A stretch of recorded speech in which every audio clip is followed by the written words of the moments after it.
Hi, everybody. Can you hear me okay?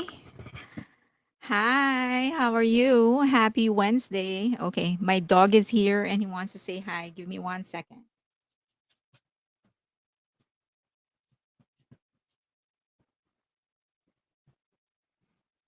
Come here. Okay. You say hi, baby. Say hi. You have the mic. Okay. All right. Okay, comfortable? I hope the fan doesn't bother you. Um, this one's actually a little colder. Okay. Hi, let me say hi to everybody. I know that I made a mistake in setting the time. I said like 4:15 in my schedule, but it's always 4. So, okay, let me say hi to everyone. Hi Z, Shelling, Francis, Leah, Fire Butterfly.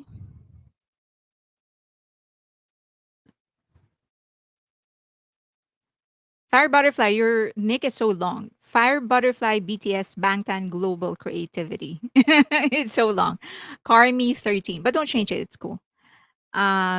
Reg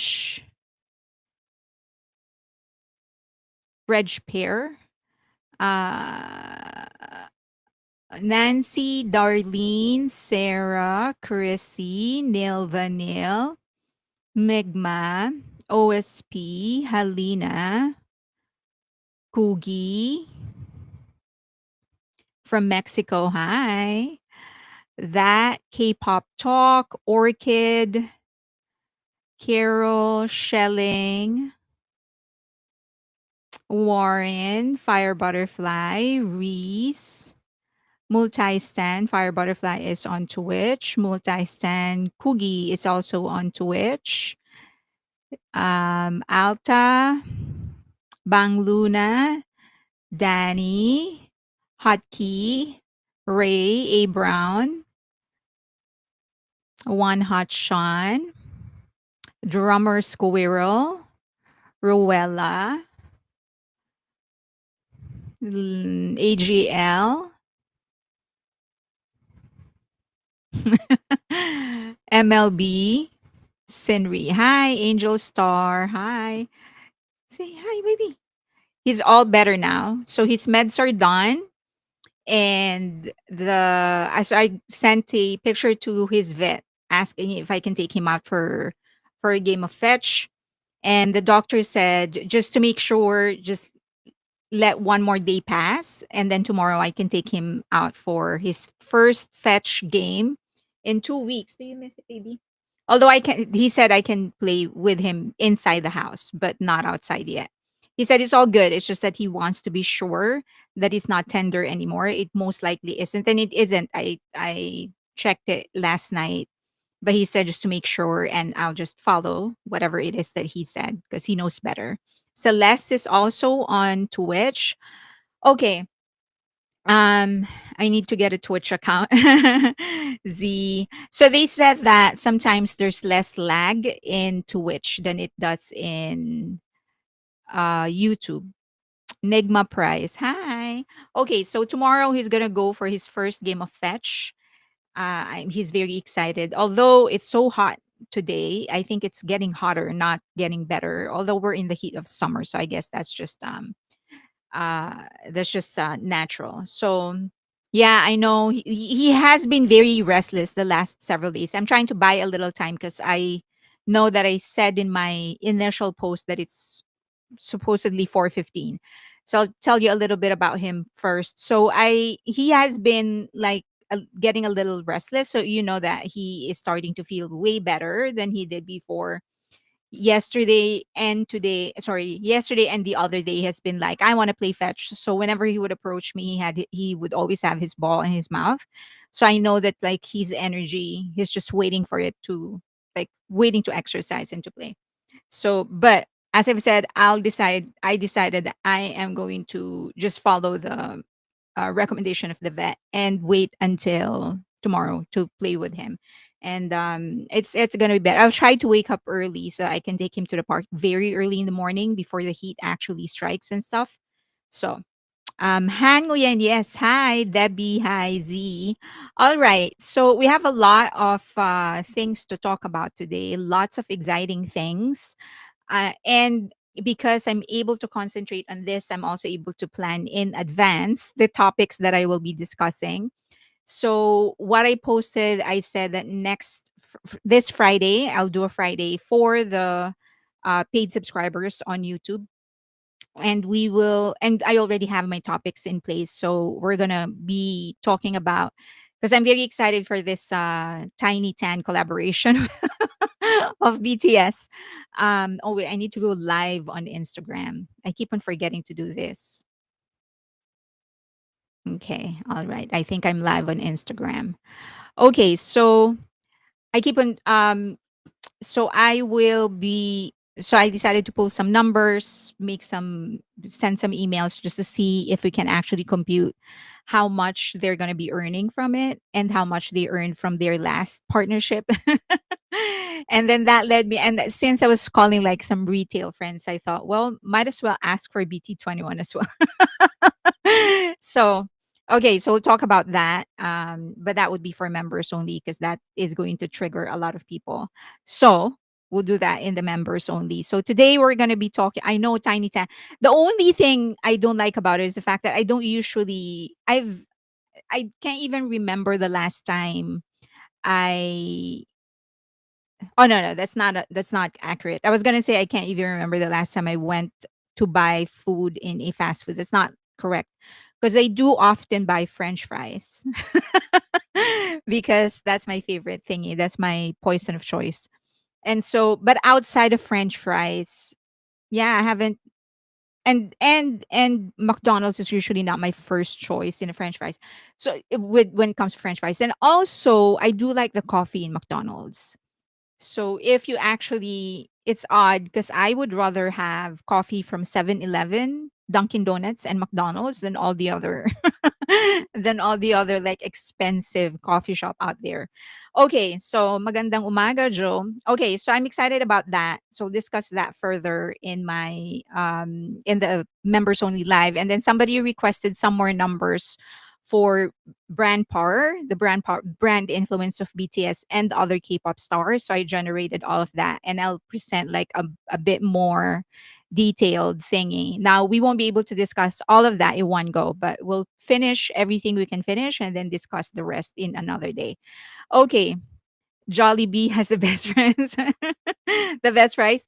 I guess so. I like the flavored ones though.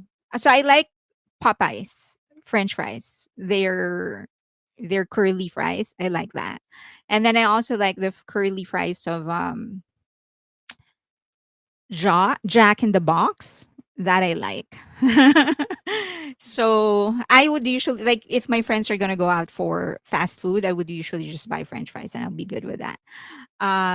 McDonald's coffee is generally pretty decent. It's strong enough to keep me awake when I'm driving.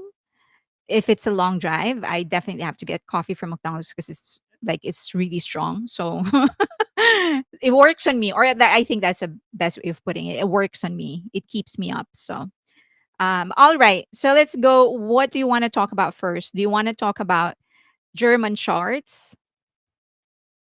Do you want to talk about the future of K-pop, what the new president is actually planning on doing? Or do you want to talk about news and updates? And then, or do you want to talk about Bang Shiyuk? Okay. Let's do German charts. Do you want to do German charts first? Agree, Popeye's French fries, right? I love it. I absolutely love it. Love it. Chick-fil-A have good waffle fries. I have never tried their waffle fries, but I don't know if KBBQ Chicken has a branch in your state. They do have several branches here in California. I like their waffle fries. Um, okay, the new president. Okay, I guess it's okay because then it's a little heavy. So then we go the heaviest first, and then let's talk about let's end it with the light news that we have, the better news, like the fun ones, right? Okay, I guess that makes sense. All right, let's do we can do the president first, the future of K-pop, and then talk about Bang Shiyu. My dog is complaining because he's not comfortable. Are you comfortable, baby? Okay, so let's do that. All right. Because the truth is that he's too big for my lap. But of course, he doesn't care about that. So he still likes staying on my lap. But the thing is that he's not really, he doesn't fit. He's too big. That's why always has this big pillow on my lap for him to fit. Okay, let's do the president. What their current president actually wants to do. As you know, last week, I guess, they had a like some sort of a discussion with the press on specifically on what the government actually plan on doing to support the advancement of Korean entertainment. And it's not just for K-pop, but also just Korean entertainment in general. And I'm sure that you know that it is an important soft power, as they call it, is very important because if you can just see what's happening in the US right now, the Hollywood is essentially, and when I talk about Hollywood, it's not just movies, but also music, TV.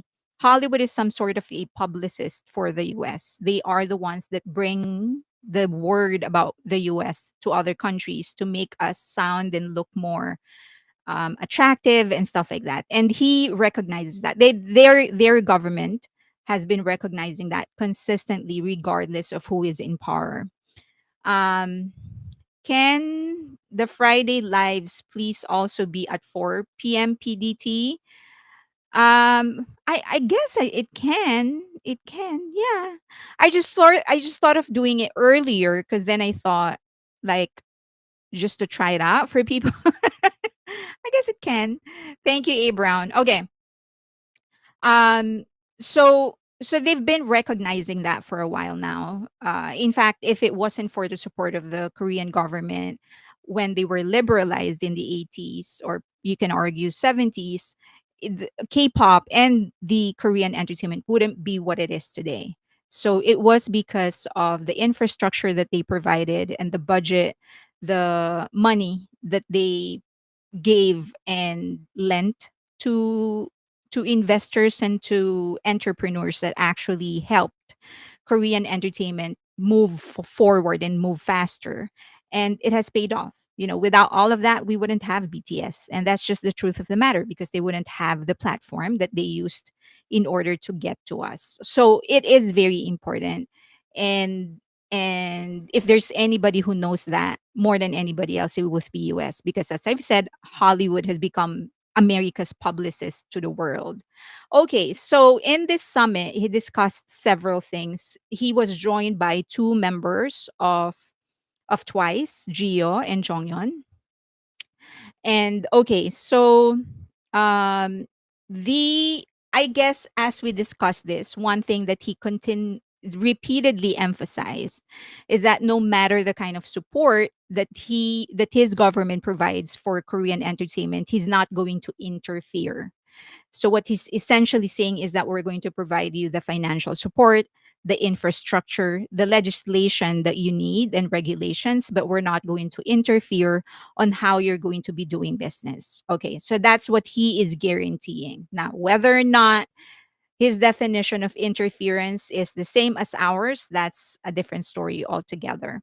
Okay, so he said that let me see here. This is better. Okay, so he said that strengthening and rooting K-pop as so this is one of the topics that he talked about, strengthening and rooting K-pop as national industry. So he said that K-pop may actually dazzle in the surface, that it but the question is, does it have the right foundation? Is the foundation of K-pop actually solid? So if it becomes a pillar of Korea's national industry, we cannot leave it to individuals. That's what he's saying. He can't. We can't leave it to individuals or companies alone. It's the government's role to build a strong roots. Okay, so what he claims to mean by this is that no matter the fame of the idols and actors and the beauty and greatness of the products that they are producing, the industry needs, number one, legislative support. So there has to be regulations and laws that will give this entrepreneurs, the management companies, the labels, the opportunity to move freely and be supported in terms of, number one, taxes. So be they need to pay their fair amount of tax, not too much, not less, and also have the right infrastructure. So I'll give you an direct example of this. In the Philippines, the entertainment industry was actually reignited by SB19, a boy band. So because of SB19, the interest in the music industry in the Philippines reawakened.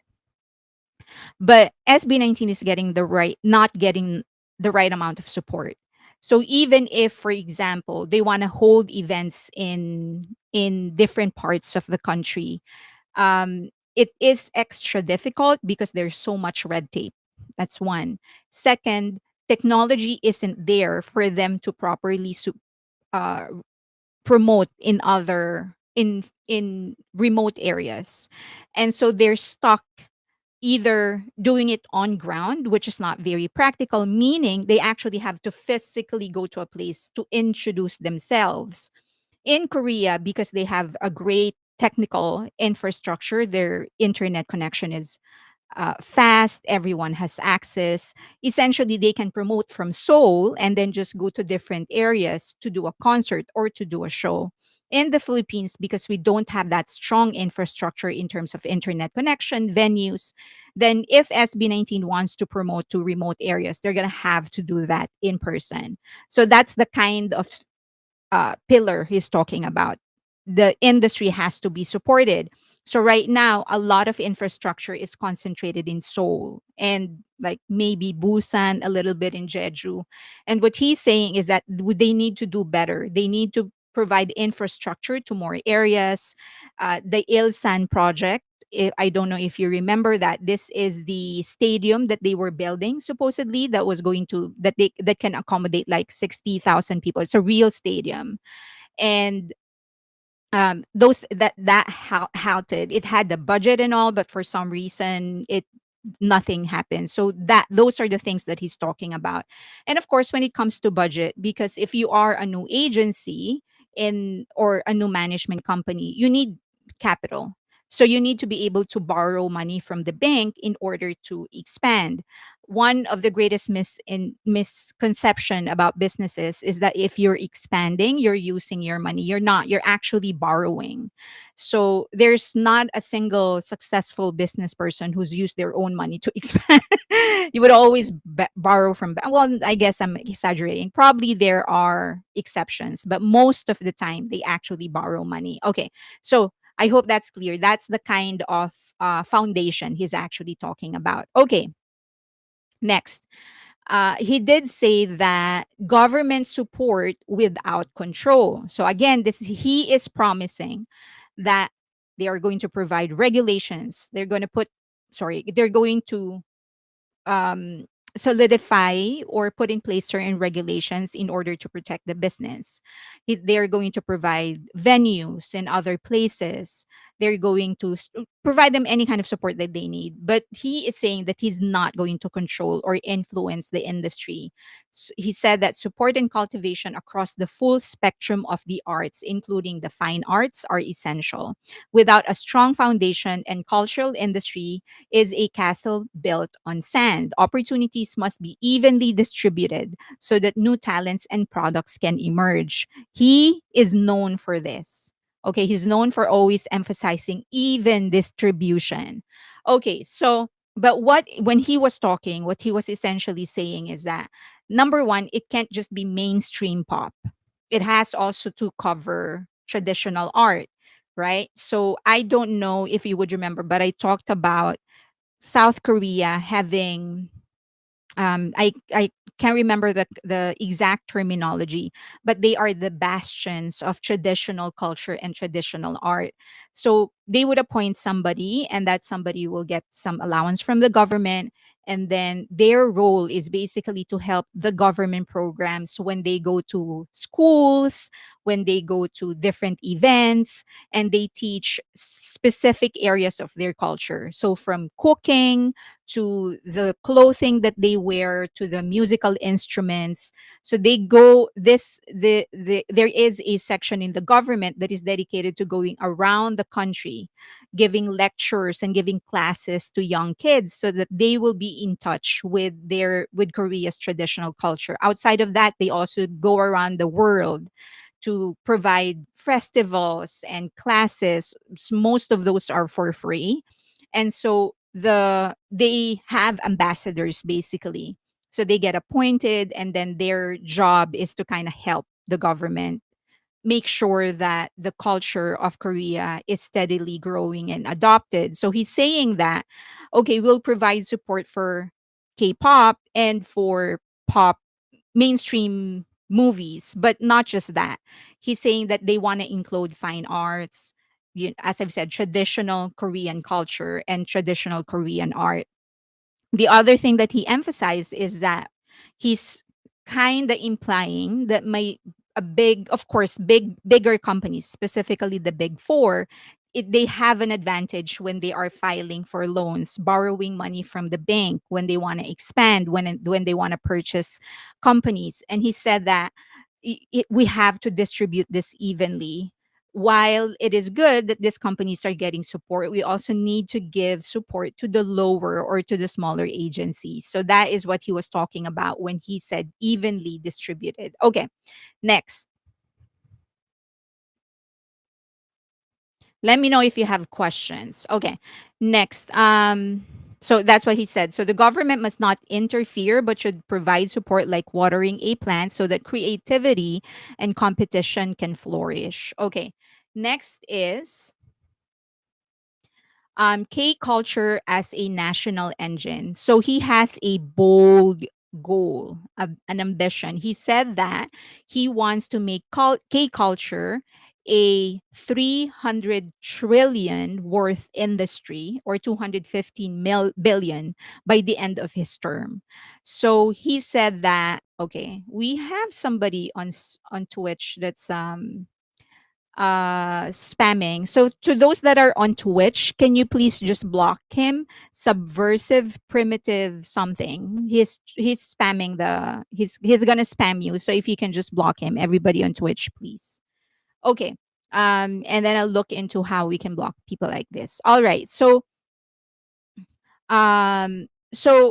he said that this is what he wants to achieve by the end of his term. He wants it to be worth 300 trillion won or 215 billion. Now, I don't see anything wrong with that. I think setting a goal is always good. And it but at the end of the day, it boils down to details, right? The devil is always on the details. So whether or not he's going to do it by allowing the industry to grow as it has been, although they've been kind of stagnant in the last 2 years, um, or he's going to do it just by pushing himself into the industry or whatever, we're gonna see. Okay, next. Um, so he also said that infrastructure and performance capacities. He talked about infrastructure and performance capacities. He said that he feels a sense of uh, responsibility in K-pop struggle to expand because it has been stagnating for the last 2 years or 2.5 years. uh, in K-pop struggle to expand. If building new venues is difficult, we should at least consider modifying existing spaces, which is, I think he's right that they should consider modifying existing spaces, but it is also very, very important for them to build new spaces. They do need a bigger stadium. because people wanna, this has always been the problem. Like a lot of us actually want to not travel to South Korea, and we will if you can get a ticket to those concerts, right? But because their spaces are so limited, then the accommodation is also limited. If they can provide bigger spaces for the artists to perform, they are going to attract more tourists. And those tourists are going to consume more products, not just the concert itself. We buy beauty products, we buy clothes, we go to their different tourist attractions. So I definitely think that he needs to build more spaces. But the important thing is that he did admit that K-pop is actually struggling in the last 2.5 years, 2.5 years. So they see the numbers, even he knows. So he definitely is. We're going to be discussing Reg. We're going to be discussing Hybe, his approach to Hybe in a bit. Okay, um, so for that, that's the only way the only way they can accommodate more people coming into Korea, which is what he wants and what they all want. Then they need bigger venues. Their biggest space is like 40,000 or less. They accommodate this, compared to the 80,000 or more that stadiums in the US can accommodate. They're dwarfed. So if they want to make it work, they need bigger venues. So he needs to build them. Okay, next. Um, okay, so for a great tree to grow, the field around it must be well tended. Okay. And then the wave that began with K-pop is now spreading across K culture as a whole. So this is again an important factor because he is acknowledging that the consumption of several of their products are actually emanating from their soft power. So how many of us would actually started checking Korean makeup and Korean beauty products because K idols started talking about it, right? And then their fashion is actually spreading across the US. So it's important that he actually acknowledge that, because then he knows that if K-pop and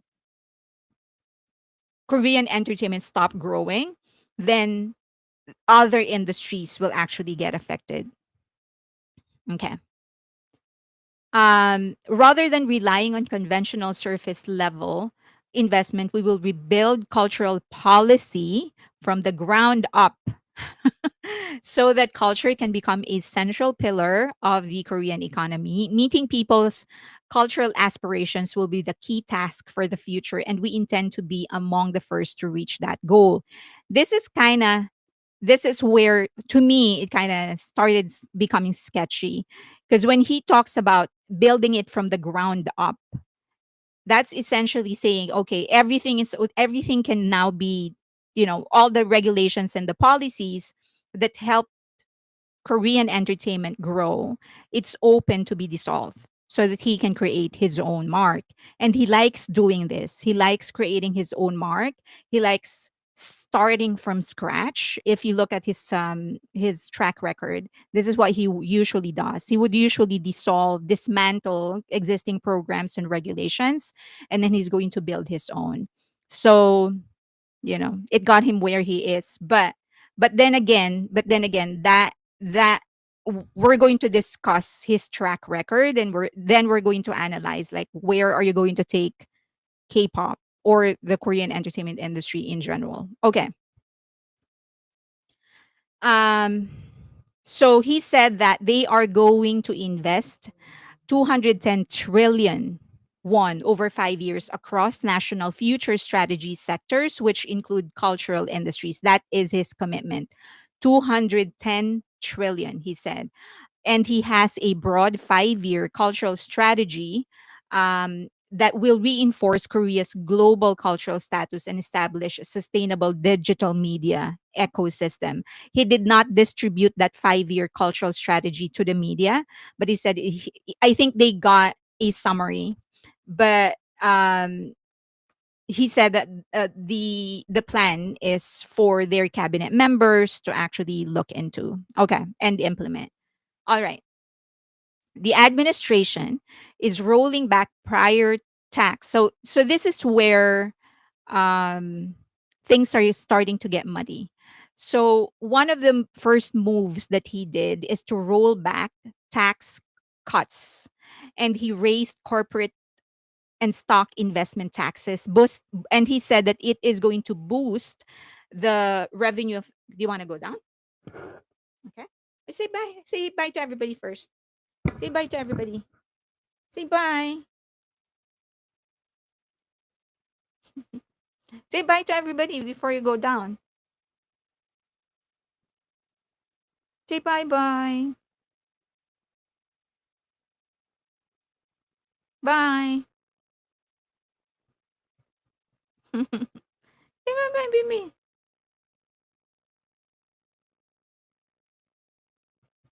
Bye bye. Say bye bye. Bye bye. Bye bye. All right. He's ready to go down. Okay, okay, baby.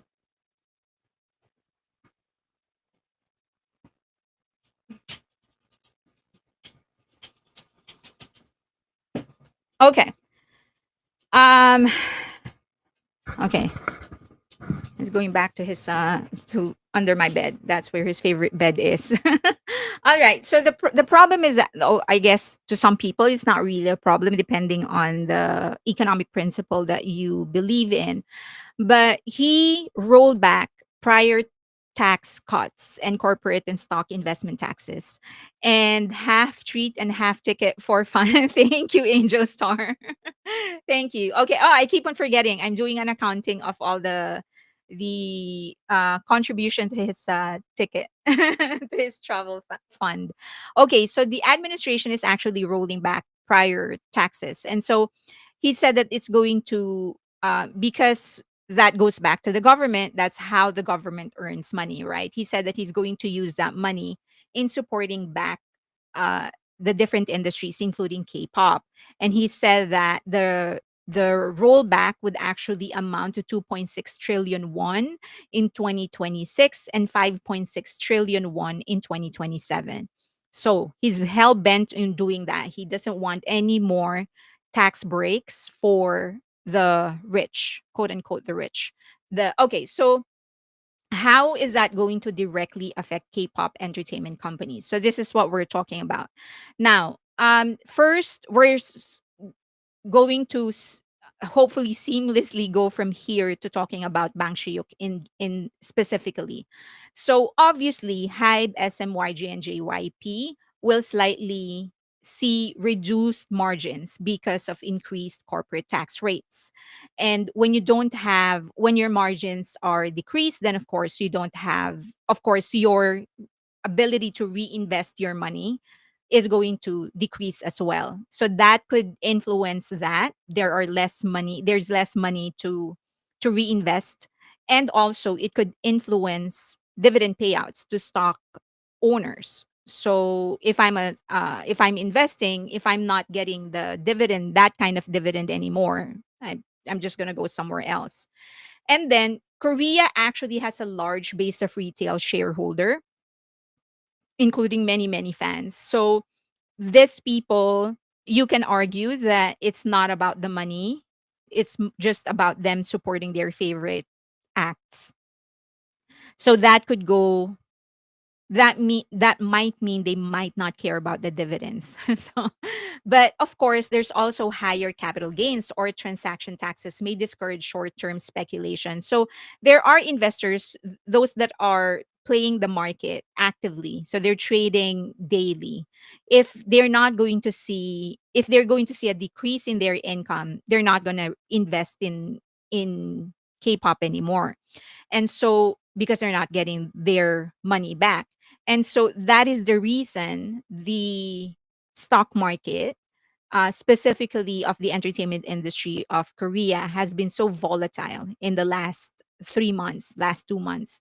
It's because of this, because they know of the rollback of the investment tax or capital gains tax. So, so that's one reason. So we're already seeing the effect of that, and that could shift investment towards long-term institutional bonds, um, instead of retail investments. Okay.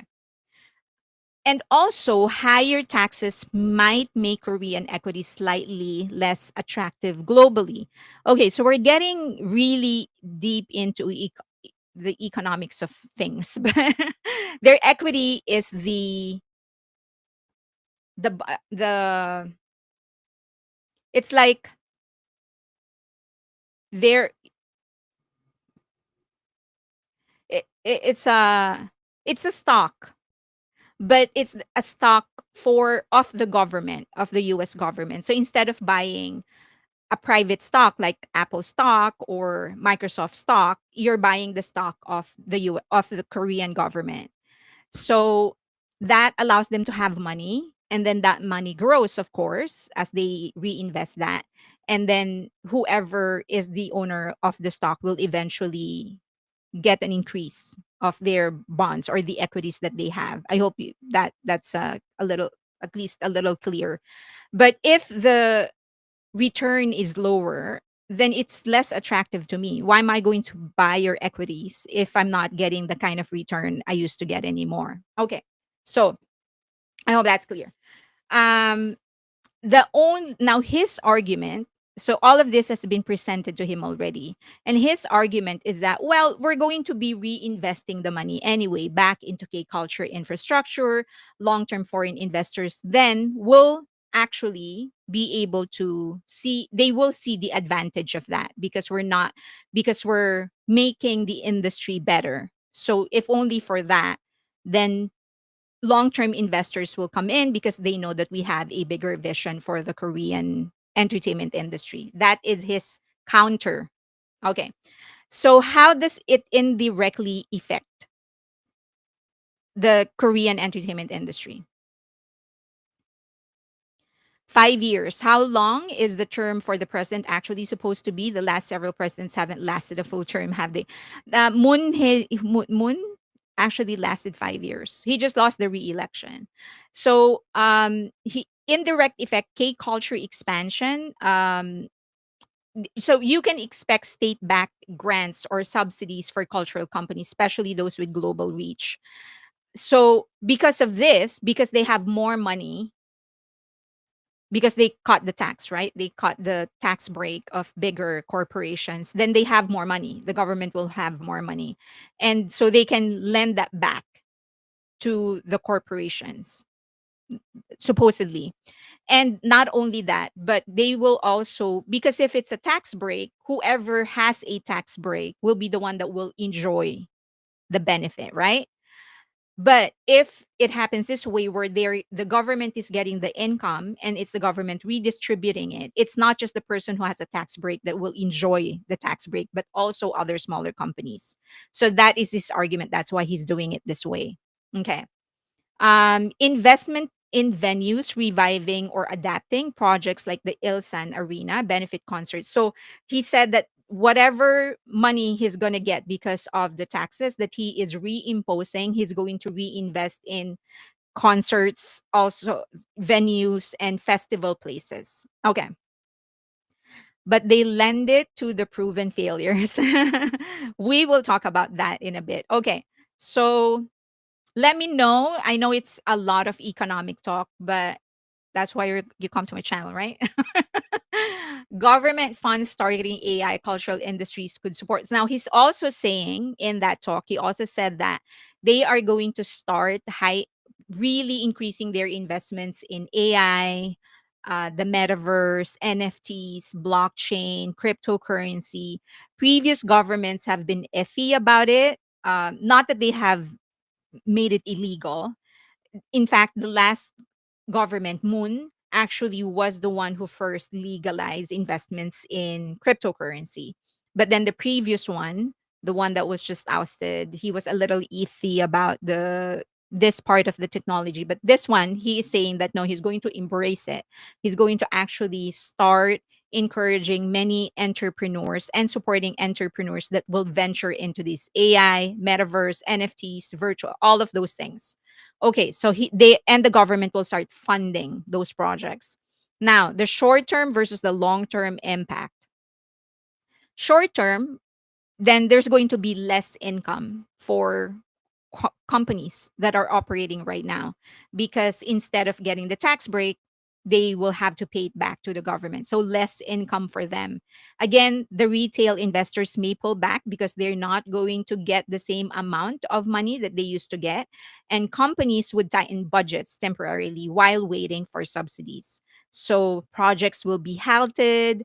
And in the report that the report of the report that I presented to the paid members last time, I actually discussed this, that this was anticipated by the industry itself, that there is going to be less investments in 2025, because they're going to wait until things actually pan out. They're simply, essentially, they're saying, like, let's see if he's actually good for his word. Expansionary spending on cultural content, venues, and digital ecosystem strengthens K-pop foundation if implemented correctly. Then that means that in general, the industry is going to get more support from the government. It also creates a sustainable industry model. Okay. Um, so this is a summary of what he actually wants. So I don't know if you can see it clearly, but so there is the essentially he's saying that the government role is to facilitate the distribution of capital.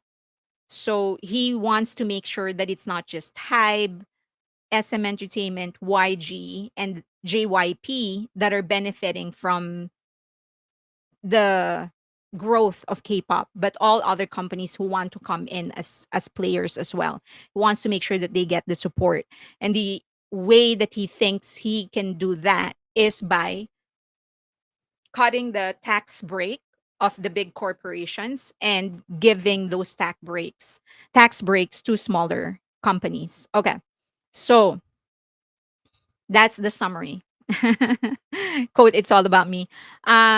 So this is how they differ. So from Kim Dae-jung, his cultural philosophy has been about uh, support without interference. Moon Jae-in, this is the government, this is the president that made BTS envoys, cultural envoys. He actually used BTS as a cultural, you know this. He called on the government to the BTS to sort of spread the awareness of, or the to encourage people to check more of their cultural products, their physical products. So he essentially used an existing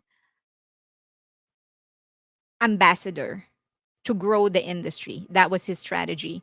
And then Lee Jae-myung is very ambitious. This is the current president. So he wants infrastructure expansion, he wants redistribution of wealth. That's how they differ in their approach. Okay.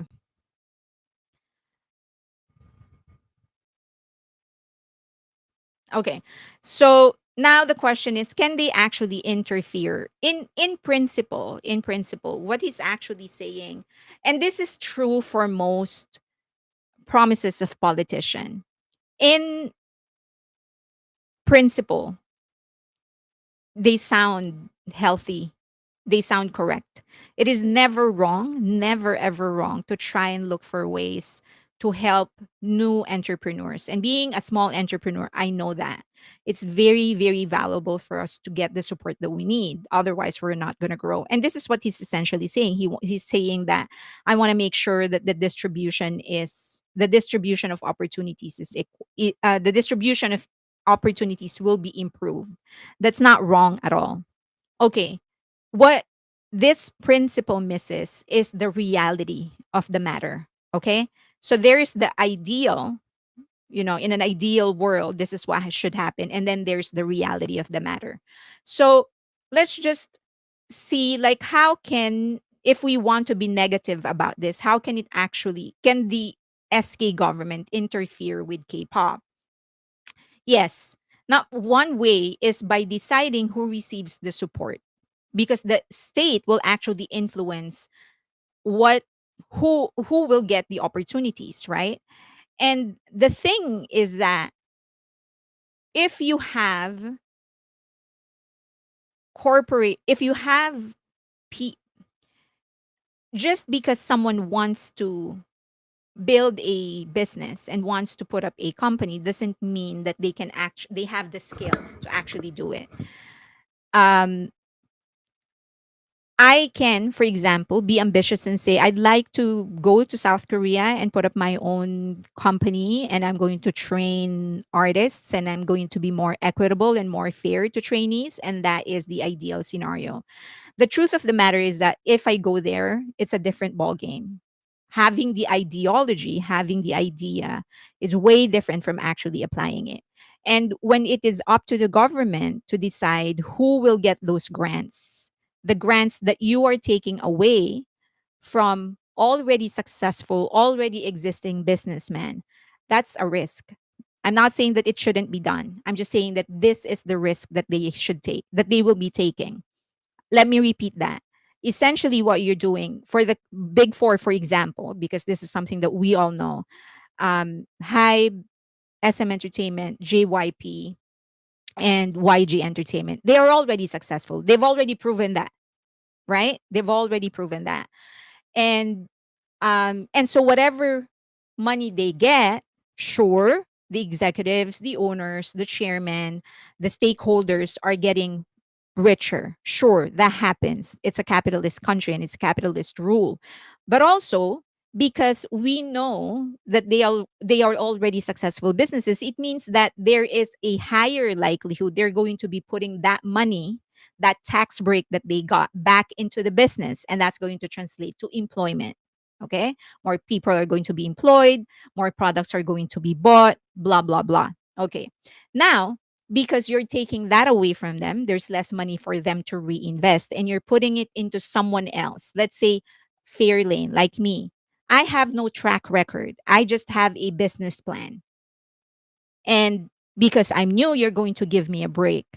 So you have a 50-50 chance of success. Maybe I'm going to be successful, maybe I won't, versus the most likely 80% success you're going to experience if you put that money into someone who's already successful in doing that. Okay. So does that make sense? I hope that makes sense. Okay. So that's the risk that he will be taking in this. And that is it. Quid pro quo. I will help you, but you help me too. Because if the government has the power to give you a break and to help you, then that means they can ask you for something in return, right? Again, in principle, that is not bad. Um, as an example, in the Philippines, again, if you are a scholar of the country, so if the if our government gives you a scholarship to support you as a college student, after you graduate, you are required to serve the government, because for the government, it's like, well, we help you get a degree, now give it back to us. So I don't necessarily disagree with that approach, because it's not a lifetime commitment. Most of them are required to serve the government for 3 years. And many of them get quite a good assignment. Many of them get shitty assignment or whatever, but whatever. So this can happen in the in South Korea. Since they're financing your business expansion, they can say, well, I gave you a break. You help me too.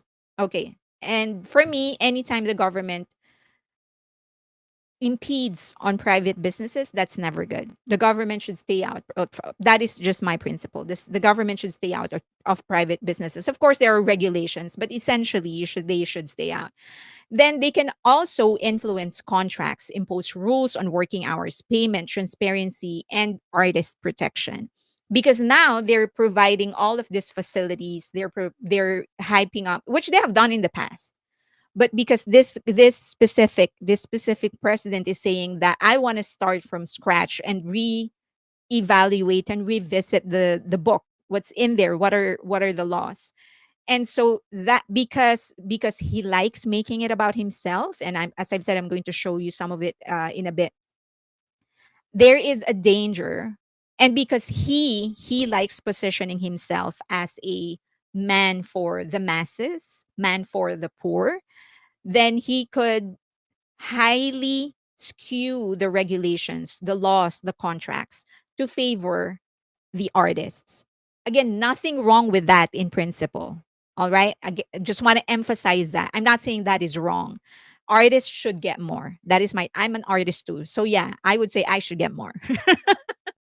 But again, the ideal, the ideology is different from your reality, because once you start influencing contracts, then where do you draw the line? Number 2, this guy is not a businessman.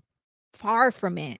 Far from it. So, does he really know how that's going to, in terms of on ground, how that's going to affect the contract changes that he's going to implement?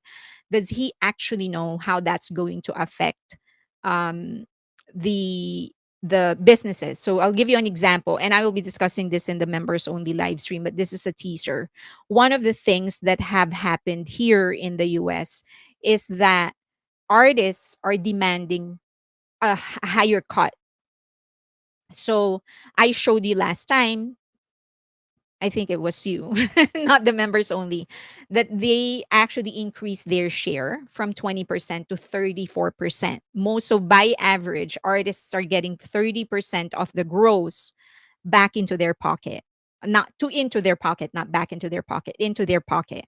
So from 20%, it has now shot up to 34% by average. Now that is affecting everybody else. That's affecting, you would think that the 14% increase is not much, but then a lot of venues are suffering, a lot of, so I'll discuss that. So that's an example. A little change you make has a ripple effect across different industries. Even if you say it's just a 1% increase, it has a ripple effect in the industries. Okay. So then they can influence contracts. Artists are pressured to align with narratives that promote South Korea's global image, or risk backlash amplified by official silence or support. And this happens a lot in China, although China actually goes a little further. But once they do something that portrays the US, or sorry, the South Korean government or South Korea in a not so positive light, or if they don't align themselves with the current government, then they can suffer consequences. Either they get blacklisted, bad PR, stuff like that. Okay. Agencies may need to license through state backed frameworks in future digital expansion, because this current government wants to own AI. They want to own the metaverse. They want to, although he's saying that, no, we're just here to support, we're going to set up the infrastructure. So the problem is that the blockchain is supposed to be democratized, right? So meaning the blockchain isn't supposed to be owned by anybody. Okay, so I know that's like, well, who owns it? Nobody owns the blockchain. That is the beauty of the blockchain. Nobody owns it, but he wants to set up a blockchain that will be controlled by the South Korean government, which is just plain wrong. You shouldn't. A blockchain, which is a digital log, it- that should, where all the contracts are going to be, all the products, so that should not be owned by anybody, but creating something that will be controlled by the government. And so in the future, just ask me if I am talking too abstract. Ask me and I will try to explain better. So then if I am Hybe or YG or JYP or SM Entertainment, and I want to do something in the blockchain in the future because you own it, then I'm going to have to ask permission from you. I'm going to have to pay you to be able to use the blockchain, which is not right. Okay. It has to be democratized, it has to be trustless. All right. Um, and then the other thing is the impossibly blatant way of influencing things, and that is by blackmail. So you just basically, yeah, so you blackmail people. Do what we want, or you're going to get scrutiny. We're going to scrutinize your company until you're down and out and shredded to pieces. So, and this is actually way more common than you think. Blackmail in Asia is a huge thing, and the government has the power to do it. Okay. All right. Next is, has there ever been a time when the government, South Korean government, actually influenced K-pop? And yes, there have been many times when they've actually influenced K-pop. The most famous of which is in the early days of their democracy, when the government actually invested money in putting up, in lending different companies so that they can start expanding and creating more content, putting up all of these facilities and venues so that there are more places for actors to perform, sorry, singers to perform, places for people to shoot their movies, stuff like that. So that's the most tangible. But also there have been more direct interference. Case in point is the TVXQ lawsuit in 2009. So the Korean Fair Trade Commission later mandated that contracts longer than 7 years were unfair. That's why contracts nowadays are just 7 years. Now, companies still are able to go around to do a work around that 7 years. So there's usually a 3 year automatic contract extension. So they have the right of first refusal, meaning after 7 years, they will be the ones to say, okay, we are they have the right to say, we're letting you go. It is still their decision, or we're keeping you. So it is not a 7 year thing, but there's a 3 year automatic automatic extension. So that's the most blatant, the most not mo- I think that's the wrong word, the most direct interference of the government. And then, after complaints about young idols working past midnight, the government actually introduced child labor restrictions in the entertainment industry. So many minors are actually restricted from working more than 8 hours, and I think that's a good thing for young people. But there also has to be a question of that is a you have to, as a government, think about how that's going to affect the business itself. So if you're going to allow young people to just work 8 hours and then the rest of the group not work 8 hours, what policies are you going to put in place to offset what the group and what the agency is losing, right? For me, I've always said, like, then maybe you should you shouldn't employ young people. But then that's also unfair to young people, right? Because a lot of young people actually want to do what they're doing. So it's a difficult balance, but they need to find their way around it. Okay. Now, as you know, BTS was actually appointed as special presidential envoys in 2021.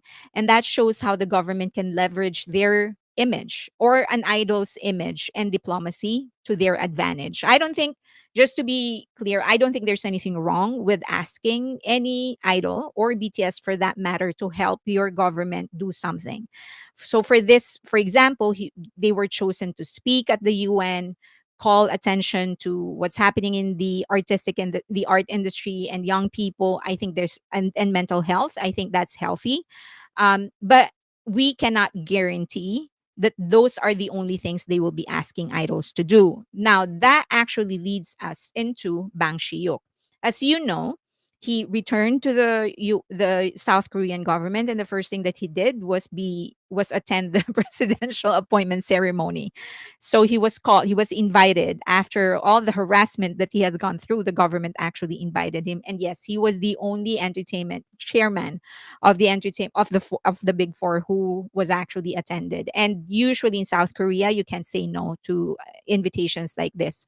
If Well, you can, but if you do, then you're going to suffer the consequences of rejecting their invite. Okay. So that is the new president of South Korea. Let's look at his track record. Can he, as I've mentioned in the beginning, any kind of new policy, it sounds ideal. It sounds ideal. But the devil is always in the details. So let's look at his track record. Um, when he was rising in his political career, he actually pushed for universal basic income experiments. So yes, socialist principles. So he basically want everybody to earn the same amount of money, regardless of your position. He experimented with that, and he actually implemented that for, I think, 2 years, and then things just fell apart because you can't do, you can't, if your job is in oil rigging, for example, you can't expect that guy to accept the same amount of money as the guy who's washing the dishes. Nothing wrong with washing the dishes, right? But the one that's working in the oil rig is probably facing a lot more difficulties than the one that's washing the dishes. So he needs to get more. But in universal income, it's just universal income. That did not work. Okay. But he pushed for it. He pushed for it. Okay. So, and then this is his principle, and he has kept on repeating. This is actually what made him very attractive to the common people, the masses. He said that economic growth is only sustainable if wealth is spread broadly, not concentrated on the top. Again, by principle, that is good. That is good. But based on how he used it the first time, based on how he implemented it the first time, we're kind of like, yeah, how are you going to implement that? Supposedly, you're supposed to strengthen the middle class. That's how it's supposed to happen, right? Okay, this is what he usually does. He would tax the wealthy and big corporations more, and then distribute that into social programs and future industries.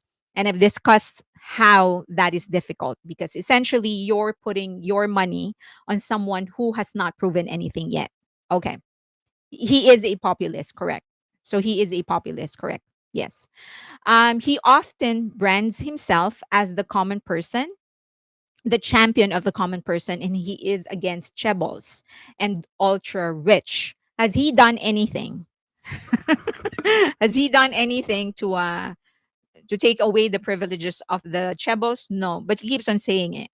So, the one that he tried doing it with his experiment of universal basic income failed. Okay, he has criticized, very very vocal against real estate speculation, financial privilege, and tax avoidance by the rich. So he said that he's doing everything within his power so that the rich does not get the tax breaks. And that first step that he actually did was take away the tax breaks of the big companies so that he can put the money back into smaller companies. Okay. His policies suggest that he wants to curb wealth hoarding at the top while creating new ladders for ordinary citizens. So this is what he's saying. He said that all the taxes that we are going to collect from the rich, we're going to be putting them to smaller entrepreneurs. And that's, by the way, that is how it's supposed to be. Okay, that's how it's supposed to be. So again, it's just a matter of, can you implement it the right way? Number one. Number two, how is the rich going to react? Those are the realities of the situation. Sorry. So how are you going, three things? How are you going to implement it?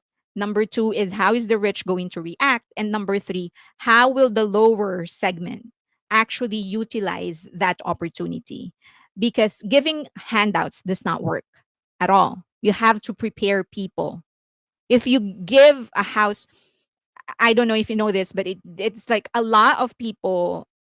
That's why a lot of people who win the lotto, like the $1 million from whatever sweepstakes or whatever, they usually, their life turns for the worse because they're not ready to get that money. So you need to prepare these people. If you're going to give them the money to start a business, you're going to have to make sure that they're ready to handle that money. Okay. Okay. Good if he is legit. Now, what he is proposing, getting the money from the rich and redistributing it from to lower income, that that has been experimented many times by different countries. One, they're trying to do it now in the UK. They've been implementing it in the last several years, and this is what happened. The multimillionaires are leaving the UK. Okay, so the purple line is 2023. So this is when, before the implementation of the tax, the reverse tax. So in 2023, the immigration of people is lower, multimillionaires. Now it's higher. Okay. So that you see the difference in UK. And then and they've identified why they are actually leaving the UK. It's because of the taxes, because they're getting taxed a whole lot, and they think they don't like that. They do not think it's fair. They're not getting the money that they need to reinvest back into their business. France have done it. They've tried it. So France had a solidarity wealth tax on individuals with assets over 1.3 million. It actually generated billions, but it caused a tax exile, meaning those people that are getting taxed, those with 1.3 million in investable income, they're actually moving to Belgium, Switzerland, UK. So they abolished it in 2017 and then replaced it with a narrower real estate tax. So these are the countries that have implemented what he wants to implement. Sweden has done it. Sweden once had a wealth and inheritance taxes on top of higher income taxes. So revenue was modest, but many wealthy Swedes actually shifted abroad. Again, they're just leaving the country. If you do this, that's what they do. Like, why do I need to bear with this? I have the money to do this. I'll just leave. Norway actually did it. Some wealthy Norwegians actually went to Switzerland. Okay, as you know, Switzerland is neutral when it comes to things like this. And then the US actually did it under FDR and later presidents. The US imposed very high marginal tax rates, up to 91% of tax earners. It actually strengthened the middle class. But many high earners actually moved away from the US. They started investing their money away from the US. That is why um, that's why many of the manufacturing business shifted to other countries, because if they keep on producing here, they get taxed more and more. So they decided, okay, we'll just do it in China. That way we don't get taxed a whole lot. Now, this president has several cases. Some of it's still pending. It's just that they had to pause it because he's now the president. Election law violations. So he made false statements in 2022. I think this, he was acquitted, but it was reversed by the Supreme Court. So they're going to hear it again, but they had to pause it because he won the presidency and he has immunity. That's his case. Second, bribery and corruption allegation. There was a developmental scandal. He was developing a certain project in his city, and then some people, went forward and said, "You're pocketing the money."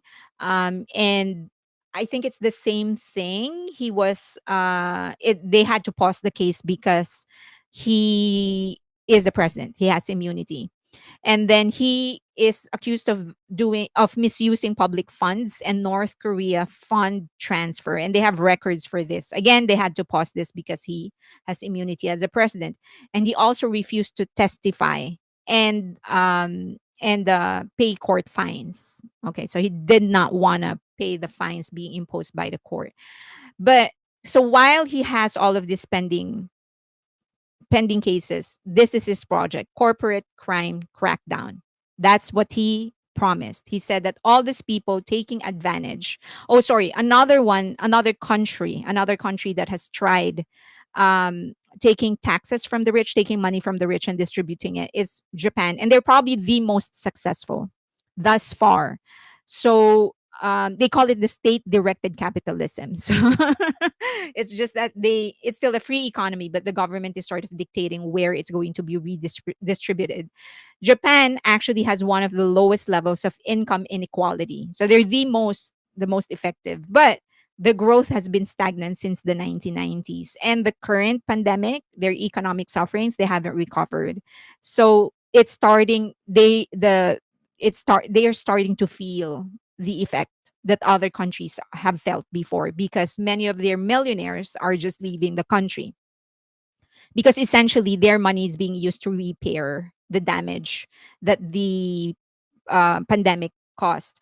So right now, their administration is looking for a case study. They're looking for something or someone that they can use um, as a poster child of what could happen to you if you do not follow what the government wants to do. And it definitely, Hybe is not the only one that is being targeted, but they are the easiest to target because it's new money, right? It's just they're a new conglomerate, and they rose so fast. So the influence is shallower. They don't have the same kind of pull, the same kind of connection as Chebals do, because it's new money. And they are very, very visible and popular. So whatever happens to Hybe gets hyped up in the media, and so they're the ideal target.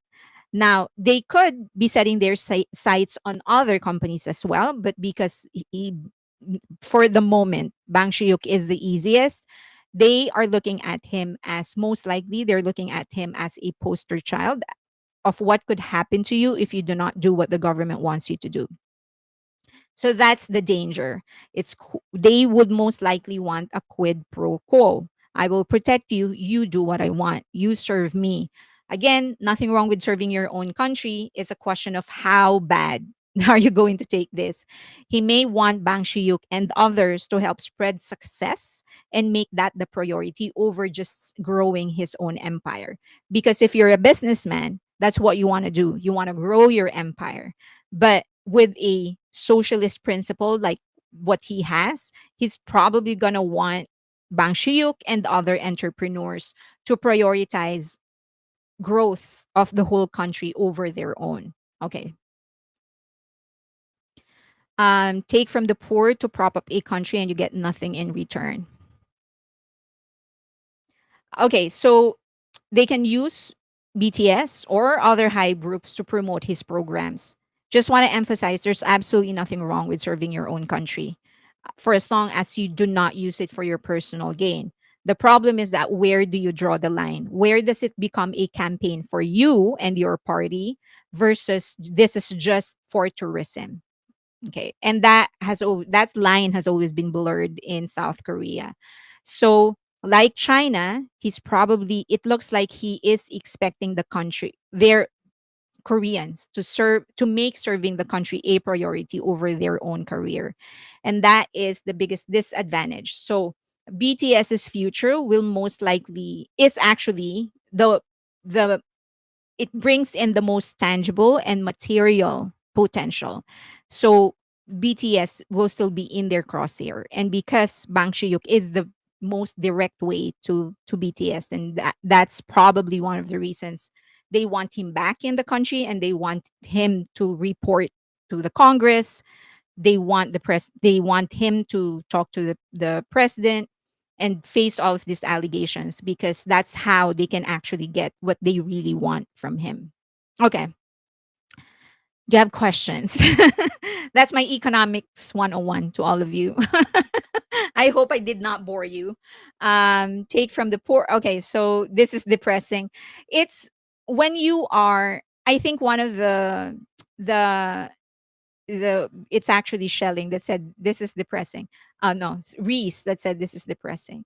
So one of the things that you kind of learn when you work in the finance industry is how to look at things just for the way that they are and how to use those things to your advantage. I am not exaggerating when I say that at the end of the day, it's your responsibility to secure your own future. The government is there. A president is there for everybody. He's not just a president of a segment or of the few. He's a president of everybody. So he's not gonna look at you specifically. So it's your job to after yourself specifically. So when you learn things like this, like how the economy works and how the government actually works, and especially because of my previous job, we actually see certain, money, how money actually moves, how these politicians actually invest and stuff like that.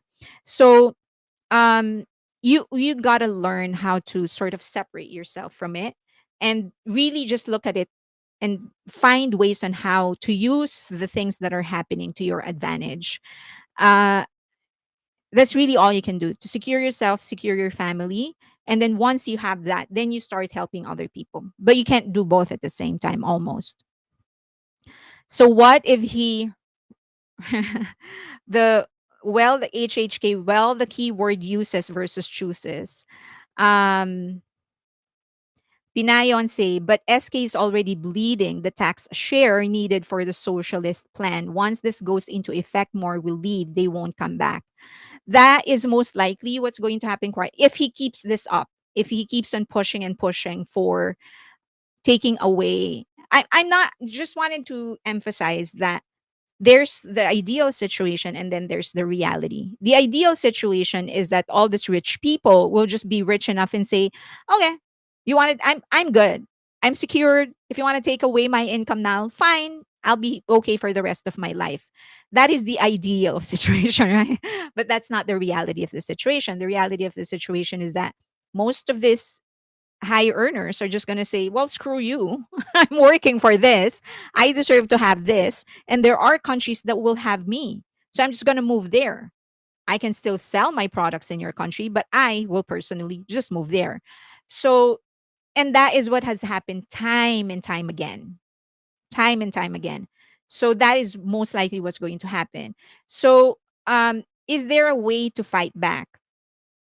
Yeah, one specifically for Bang Shiyuk, one of the ways that he can fight back is to make sure that Hybe America, Hybe Latin America, and Hybe India are their own corporations.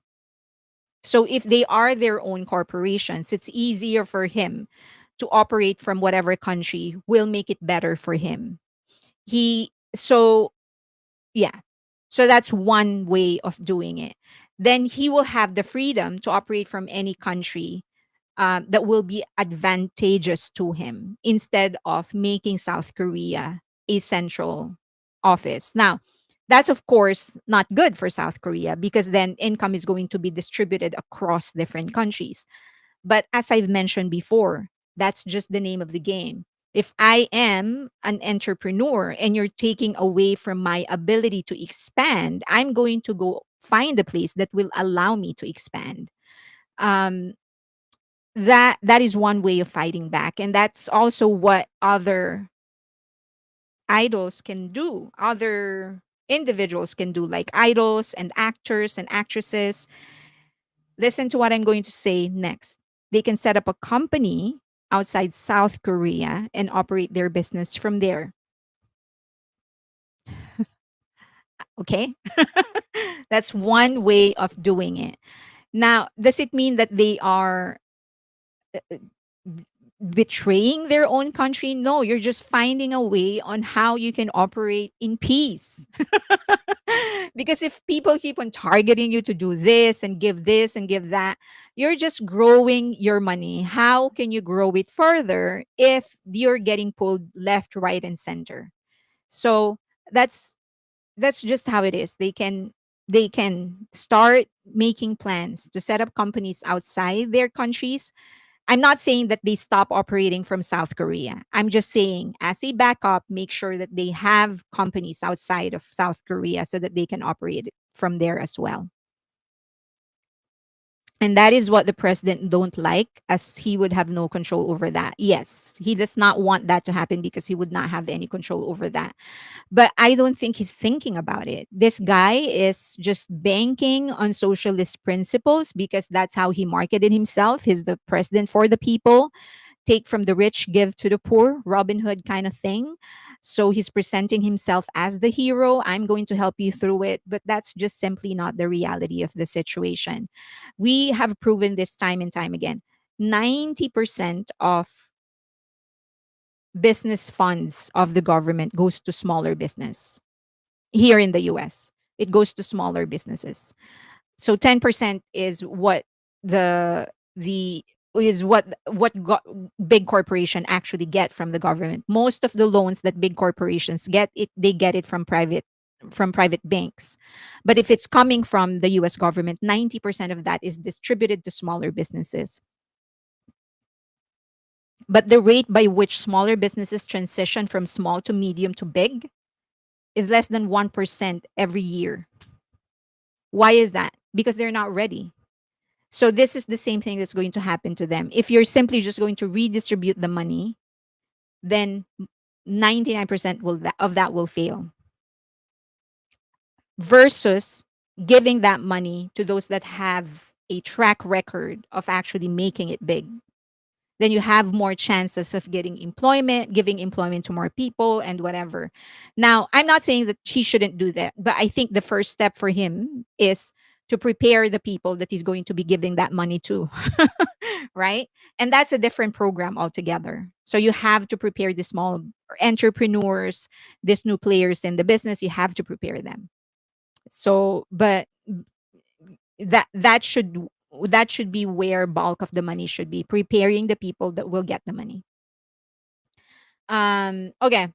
Do you think Bang Shiyuk will move the main operation to the States? I kind of think he's slowly doing so.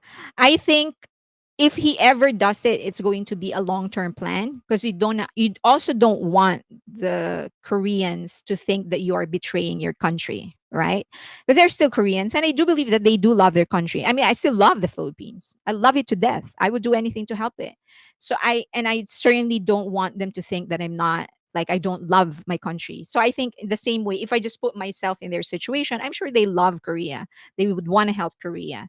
But so I don't think it's going to be like they're not going to flip a switch and then shift everything in the US. What I think is going to happen is that they're just going to build their company in the US. So they're going to allow Hybe America to grow, but it's not necessarily them taking what they have in South Korea and then moving it into the US. Now, the solo careers of the acts that they have right now, for example, in BTS, I think those will be structured differently, because we already know. So this is one clue. J Hope's concert revenue in North America was credited to Hybe America. So, and that's probably what's going to happen to Jin as well. His solo concert in North America will be credited to Hybe America. So, but not everything. Like the Asian leg of J Hope, that's still credited to Hybe Korea. So that's one way of doing it. Like you just sort of create these pockets so that when it is suitable, you can move that into the US and then build their portfolio in the US. Okay. Wealth does not trickle down. Um, it did in the US for a while. That's why we strengthened the middle class. When FDR implemented the tax breaks, um, so it did for a while. Yeah. I mean, to a certain extent, it's still working. In the US, still have a strong middle class. Is the country betraying him? I don't think it's the country. I think it's just, and I don't think it's necessarily an act of betrayal. It's just that this guy is a politician. He's acting for himself, right? He wants to stay in power in one way or another after his term. So it's not necessarily a betrayal. It's just the same way. You can look at it the same way you're looking at Bang Shiyuk. It's not that Bang Shiyuk is betraying South Korea. He's just trying to grow his empire. And the same thing is true for the president. He's just trying to grow his name, his influence, his legacy. So, um, okay. Girl, you're on fire today. Okay, no, I hope I'm not boring you with all this tax discussion. This is interesting to me. I don't know if it is interesting to you. So I just thought, like, well, since I'm going to be providing you with an update on what happened with the K-pop talk, I decided, okay, might as well just give it a shot and share with you all this talk. Okay, no one thing works forever. Economies need, yeah, it evolves together with the technology and the culture. It evolves, um, just like in Japan, right? That program, state-led capitalism, state-led capitalism worked for them for a really long time. Oh, you can see my water. So that worked for them for a really long time, and then it didn't. Now, since the 90s, they have stagnated because people are evolving and they're not. Their programs are not. So it's high time for them to evolve as well. Teresa, I think. Oh, okay. Thank you. Good that you're enjoying it. It's actually interesting. What? Where is that? It's actually interesting, especially talking about BTS's money. For BTS's money, we're going to be talking about more on that, like actual details of that in the members only discussion. But it's interesting. I was going through accounting of their money. These are estimates. I'm not their accountant, okay? So I'm probably, but in cases like this, I usually underestimate than overestimate. So wow, yet Hobie's concert revenue is 40% of Hybe, but split with Hybe SK and Hybe America. Same could happen for Latin America, now India on the horizon. Yeah, so yes, so they are credited Hobie's concert, the revenue for North American leg that's credited to North America. But everything in Asia is credited to Hybe Korea. They're probably, since they rebranded for Japan, they're kind of strengthening their operations in Japan. I am guessing that the in the future activities in Japan will be credited to Hype Japan as well. So that's my guess. All right, I'll watch from the beginning tomorrow. Okay, Rani. Okay, do you have any more questions before we go into? I guess we go German charts. Fairlane, do a fine job in explaining things. I appreciate you, Fairlane. It's interesting once you really start looking at money for what it is. It's just a utility. I think I've shared with you before that I grew up in a Filipinos relationship with money is peculiar. We have always treated it as a limitation, or at least for the most part. I'm sure there are exceptions that our goal is to have like the real TFS became a level. Oh, thank you for joining us. Okay, so for like for example, for in the Philippines, because our we have been oriented to find employment after college and stuff like that, we are educated to be employees, basically, is what I'm saying. And so because of that, because we're relying on fixed income, it has some sort became like a limitation to us, that, and we've started hating it because it's limiting us, right? So when we get the our money, it's usually, okay, how much do I need to this, pay that, and then this is what I have to eat, to go out, stuff like that. So it's a limitation for us. For Chinese, they're very, very different in their approach with money. It's an opportunity. So no matter uh, how much they earn, their priority is to invest it for the future. Because to them, even if I have a hard time now, the growth that my money will encounter will make it better for me in the future. So money is an opportunity for them. So just if you learn how to shift your attitude towards money, it's pretty powerful, because you can look at it and just, but it's money, it's a utility. Money in itself, like, it has no power. You actually become empowered because you can control it. Okay, I'm waiting for Hybe Europe. Hybe is still trying to find Europe on a map. Okay, should we go to Germany charts? Are you ready? Do you still have questions about this? If there's something not clear to you, let me know. Um, just want so yeah, technology is going to be a real big factor in the entertainment industry in the future. AI, metaverse, NFTs, the blockchain, cryptocurrency, as I've mentioned, um, Jelly, the one that we buy, the credits that we buy on Weavers, that's actually a cryptocurrency. Someone said that it could be just a digital currency because it's probably centralized. Um, Maybe, but my gut feel is that they're actually using either a decentralized platform of one of them, which I can discuss if you just. But anyway, all right, let's go to the German charts. Okay, if UK is hard to crack, Germany is harder. When I say hard, it is way harder. Emotional support photo. After this, I'll give you the emotional support photo. Okay, so if UK is hard, this is actually harder. But I also am going to give you more of UK because some people wanted to see other acts that actually made it into the UK charts. Like 17, TXT, and stuff like that. Okay, so this is for BTS. These are the tracks that went into their singles chart. Okay, so this is like their Billboard Hot 100. So they have Bad Decisions, Yet to Come, My Universe, Permission to Dance, Butter, Life Goes On, Dynamite, On, Not Done. We have Black Swan, Boy with Love, Wasted on Me, Idol, and Fake Love, and Mic Drop. So these are the songs that made it inside Billboard Hot 100. No, sorry, not Billboard Hot 100. German charts. So this is song charts. So this is the equivalent of Billboard Hot 100. Okay. I'll go to the summary later. For the album, this is Billboard 200, the equivalent of Billboard 200, the album itself. Permission to Dance entered and actually peaked at number 9. Proof peaked at number 1.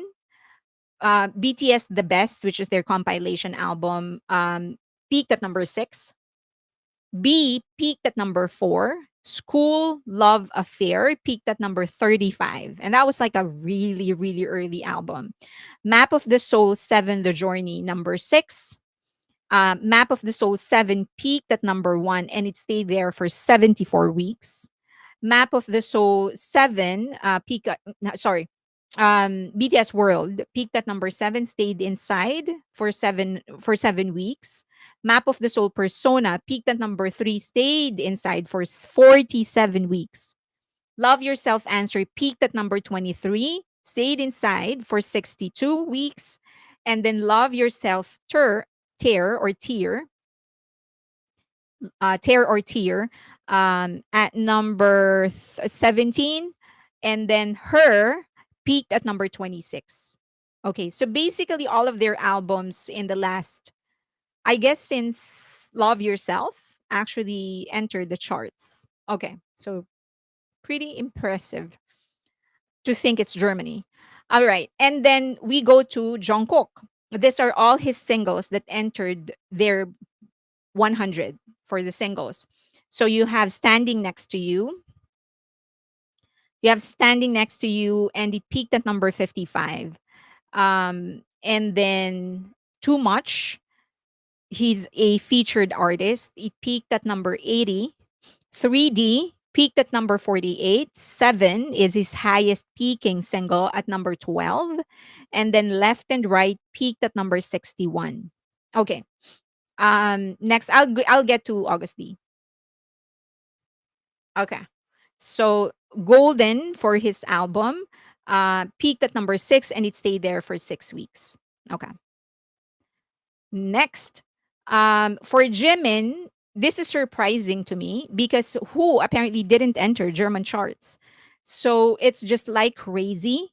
And it peaked at number 72. Now, I will double check because I remember seeing that it actually entered the chart. Maybe they spelled it incorrectly or something. But both of his albums entered their the equivalent of their 200. So it was they peaked at number 6. Muse peaked at number 6 and 7 peaked at number 7.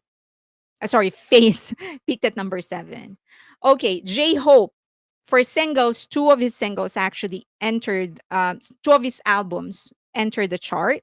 One is Hope on the Street Volume 1, and it peaked at number 10.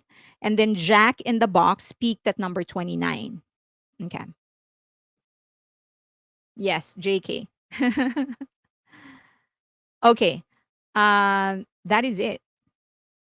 Yeah. Those are the only they are the only three that actually entered the chart. So yeah, no August D. For Blackpink, they have 7 singles that enter their equivalent of Billboard Hot 100. So Jump, Shut Down, Pink Venom, Ice Cream feature with their collaboration with Selena, How You Like That, Kill This Love, and Kiss and Make Up, which is their collaboration with Dua Lipa. And their highest peaking is Jump at number 8. Okay. This is for their single. Um, and then for albums, both of their full albums or the two ones that they released actually entered. One peaked at number 3, which is Born Pink. Their first one, the album, peaked at number 7. Okay. One stayed inside for 21 weeks. The album stayed inside for 12 weeks. Okay. We're gonna see the summary in a bit. And then for Lisa, three songs, no, two songs. Yeah, two songs entered the charts. The first one is not her.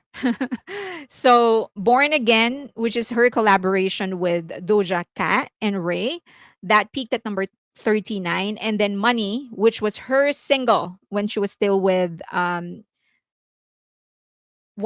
when she released this as a solo artist. It peaked at number 14 and stayed there for 9 weeks. It actually performed better than Born Again. Okay. And then for Jenny, two songs entered the chart. Jenny, like Jenny, and One of the Girls. One of the Girls is she's a featured artist, and that is the one that stayed for 11 weeks and it peaked at number 53. For Like Jenny, it peaked at number 71 and stayed there for 5 weeks. And then Ruby entered at number 6, stayed there for 10 weeks. How many songs does BP have? My mind is boggled as to their lack of discography. The original ones, I think they have about 45 or something, or 48 or something like that. But they have loads of remixes and versions. And I think in terms of like total songs, they have more than 160, I want to say. Yeah. Okay, for Rose, it peaked at number 1, and that is Apathy with Bruno Mars. And it stayed in the charts for 43 weeks. I think it's still there. But Rosie, the album, also entered and peaked at number 8, but it's now out of the charts. Okay.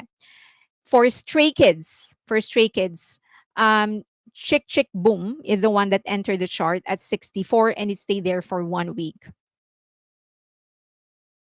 Okay, but for their albums, there's a lot. So you have Hop, um, sorry,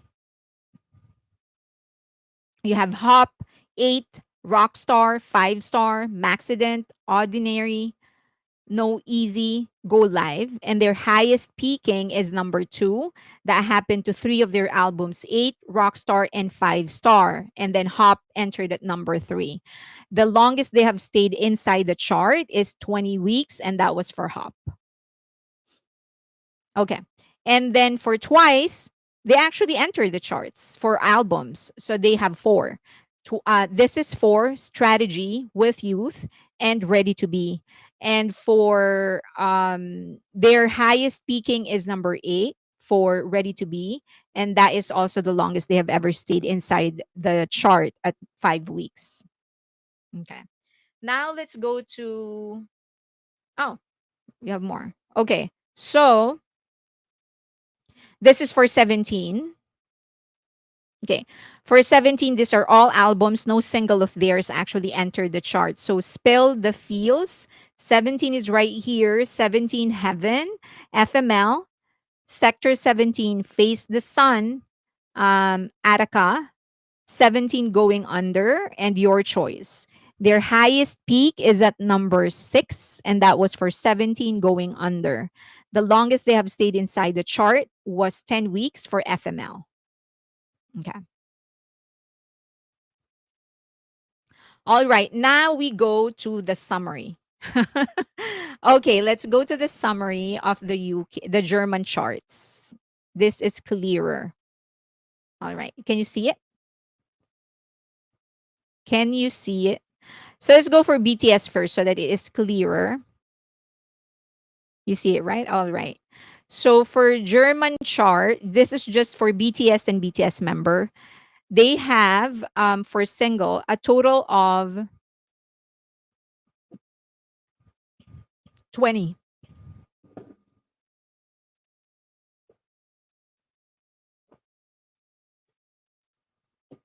They have a total of 20 songs inside the chart. The highest ranking is number 6 with Butter, then Dynamite. And then 7, number 12, Jungkook and Laro.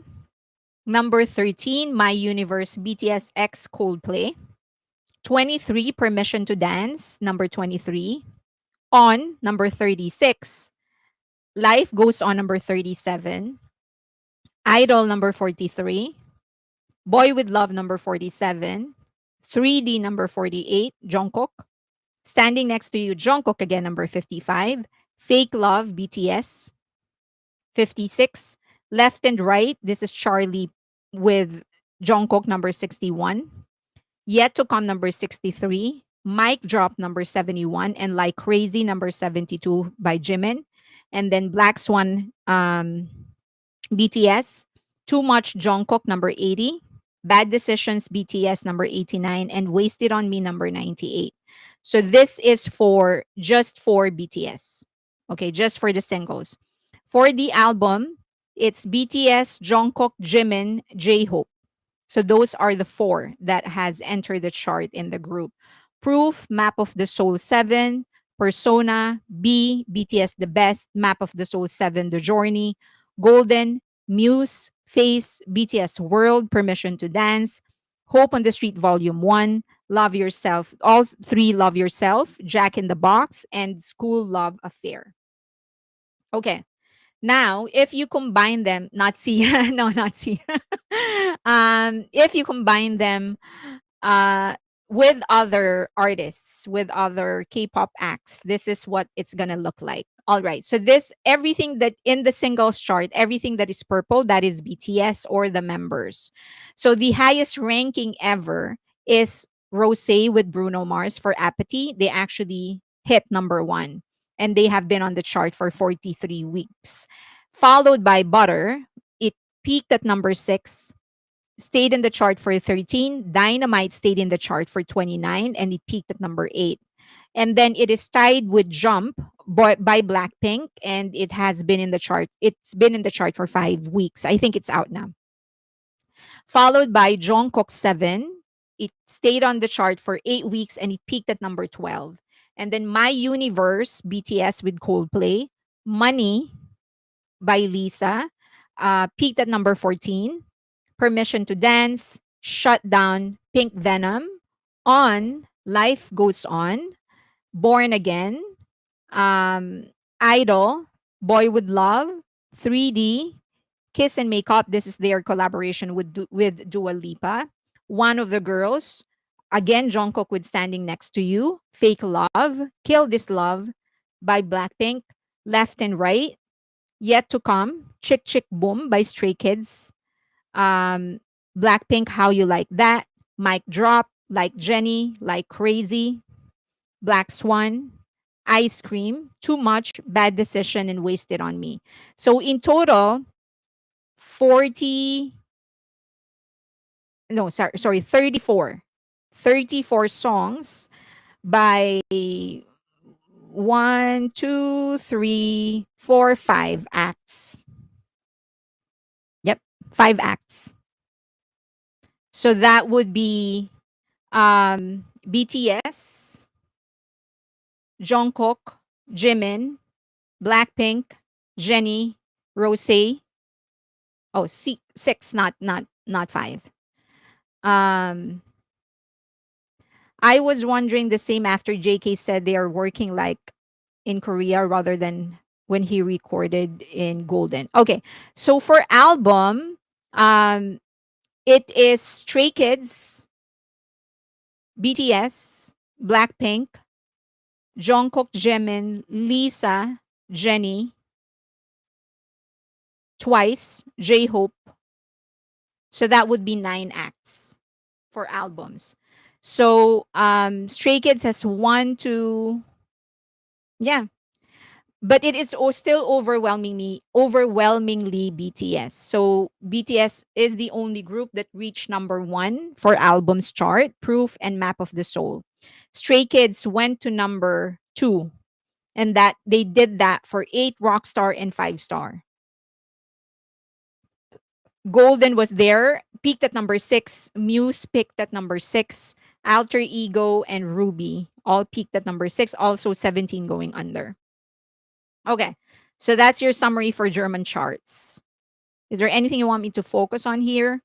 Um, Hope BTS boys show MHJ still have loyalists.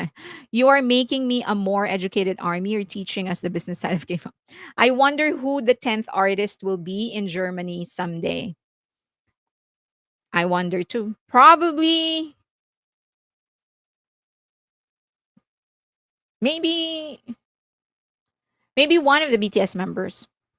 I don't think Stray Kids has well, according to them, they have no plans of doing solo careers as of yet.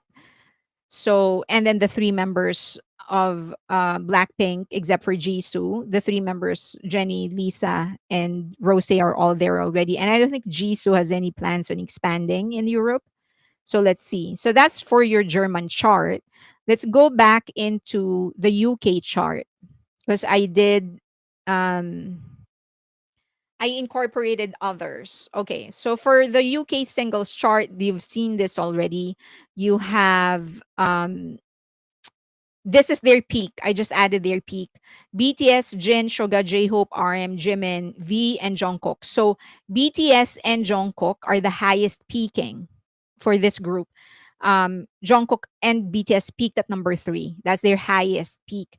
And then followed by Jimin at number 4, V at number 13, Jin at number 25, J-Hope at number 30, RM at number 66, and then Suga at number 68. Okay. So that's their highest peak for singles. For their album, oh, I did not include. Okay, for their album, it's still number 1 is BTS, and that's Jungkook at number 3. Okay. Now let's combine that with other artists. So these are the ones that enter the singles chart in the UK. Rose is at number 2. She peaked at number 2. And this is for Apathy.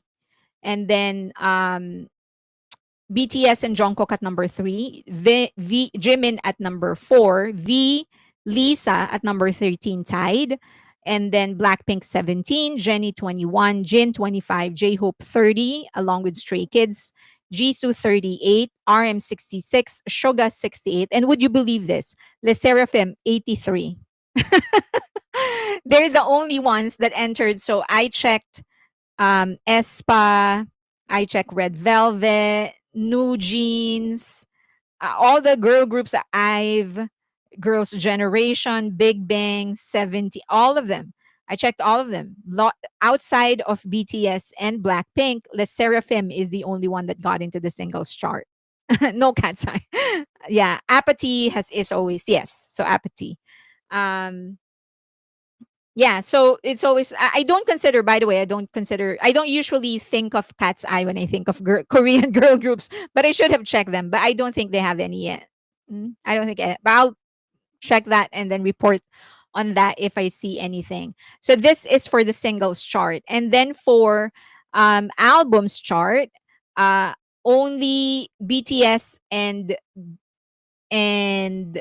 um BTS, Blackpink, yeah, are the ones that enter the albums chart. So BTS at number 1, Blackpink also at number 1. This is their highest peak. Jungkook 3, Jennie 3, Rose 4, Suga 7, Lisa 20, RM 37, J-Hope 38, Stray Kids 40, Jimin 56, Jin 63, Jisoo, Le Sserafim no. Yeah. So yeah, I kind of surprised. Um, I was surprised with Le Sserafim actually. So that they were there. I was expecting New Jeans, quite honestly, when I started checking it. I was expecting that. So there you go. That's a consolidated all of K-pop.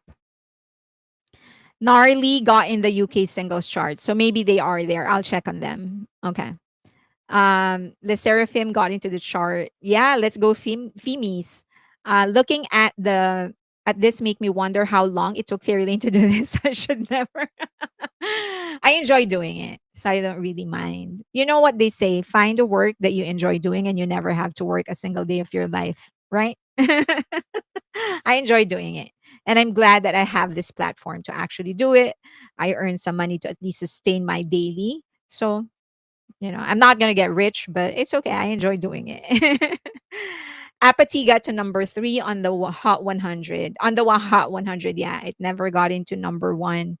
To this day, it's still just the 3: BTS, Jimin, and Jungkook that got to number 1 in Billboard Hot 100. Okay, questions about the charts. Arjun is much too low on the chart. Crazy is a very UK vibe. Googie Naders, no, but there is SK embassies, and I'm guessing that's what Elizabeth Basco meant. Oh, okay. So you're having a conversation. Okay, do you have questions before I get into the news and updates? Do you believe we'll ever get HYBE on the African continent? That would be amazing. Um, you know, Africa has always been a struggle for the entertainment industry, and not just for K-pop, but just for the entertainment industry in general. Primarily because of the policies. They have policies that make it not a friendly place to go to if you ever want to do shows or if you want to expand. I think it is going to change very soon, but that would require a lot more planning. So, and a lot more. They have to be more, they need to have the political will to actually do it. Just 'cause there's a lot of policies there that just make it difficult for people to go into. Did Apathy by Rose Bruno no, number 3. They did not reach Billboard Hot 100 number 1. They were blocked by Die With a Smile. And then Morgan Wallen, I think, for at some point. BTS has no worry about being safe. The US Embassy, local police have them well protected. I think that is already proven now. I mean, they're able to go around here. Nobody's disturbing them. I know that there's a lot more talks about, like, that they're not safe, but they're safe. They were just walking in the beach, two of them half naked while in the water. So they're good. So, a lot of the things that you see online, they're very exaggerated. I've already mentioned, if they are ever targeting Asians, I'd be in the front line because I'm visible. They're safe. They're safe. Okay. Do you want to go to, I mean, no country is ever 100% safe, right? But relatively safer. Okay. Fairlane, you make me want to learn how to make PowerPoints. Okay, let's go to the news and updates. We have the movies coming in. So they said that the tickets, you have to sign up. You have to sign up for you to know when, for you to be able to secure your tickets. So it's going to be shown September 24th to October 5. I am so excited. But I think they're going to be releasing the tickets anytime now. You have to go to this website, btsmovieweeks.com, and that's going to ask you to sign up for the enter your email so that they can give you updates, and also going to give you let's go there. BTS movie weeks.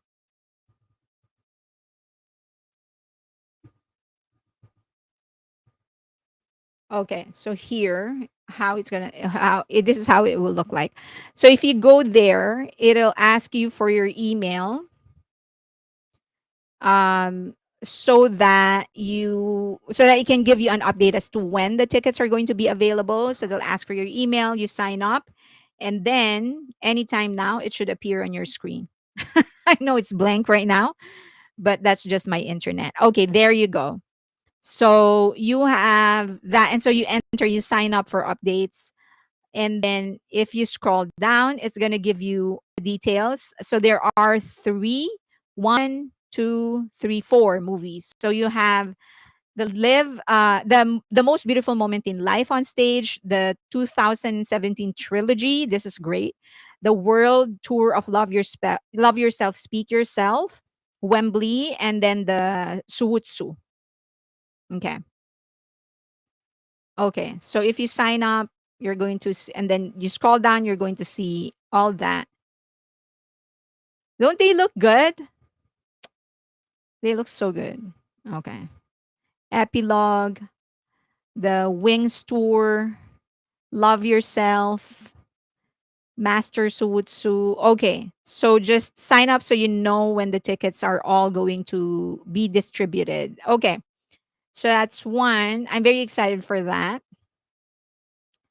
Also, will they sell tickets on Weavers? I don't think so. I think it's going to be through that website, which is probably powered by Weavers.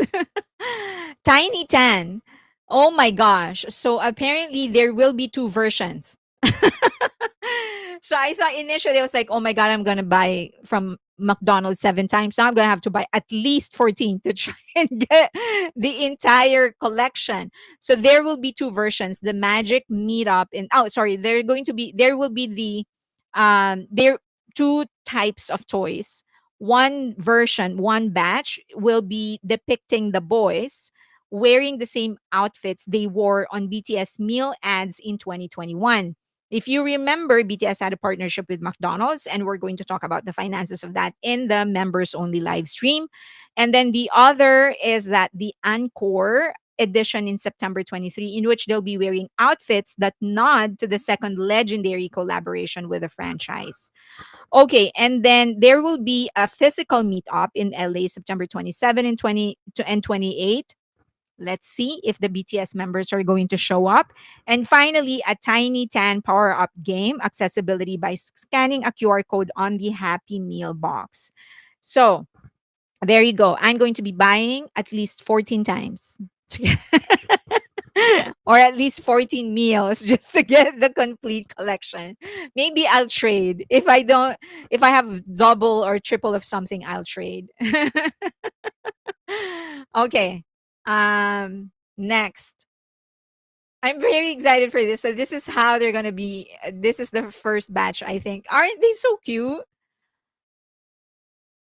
They're so cute. Tiny Tan is so cute. Although my loyalty is on BT21. Okay. So see you in McDonald's, I guess.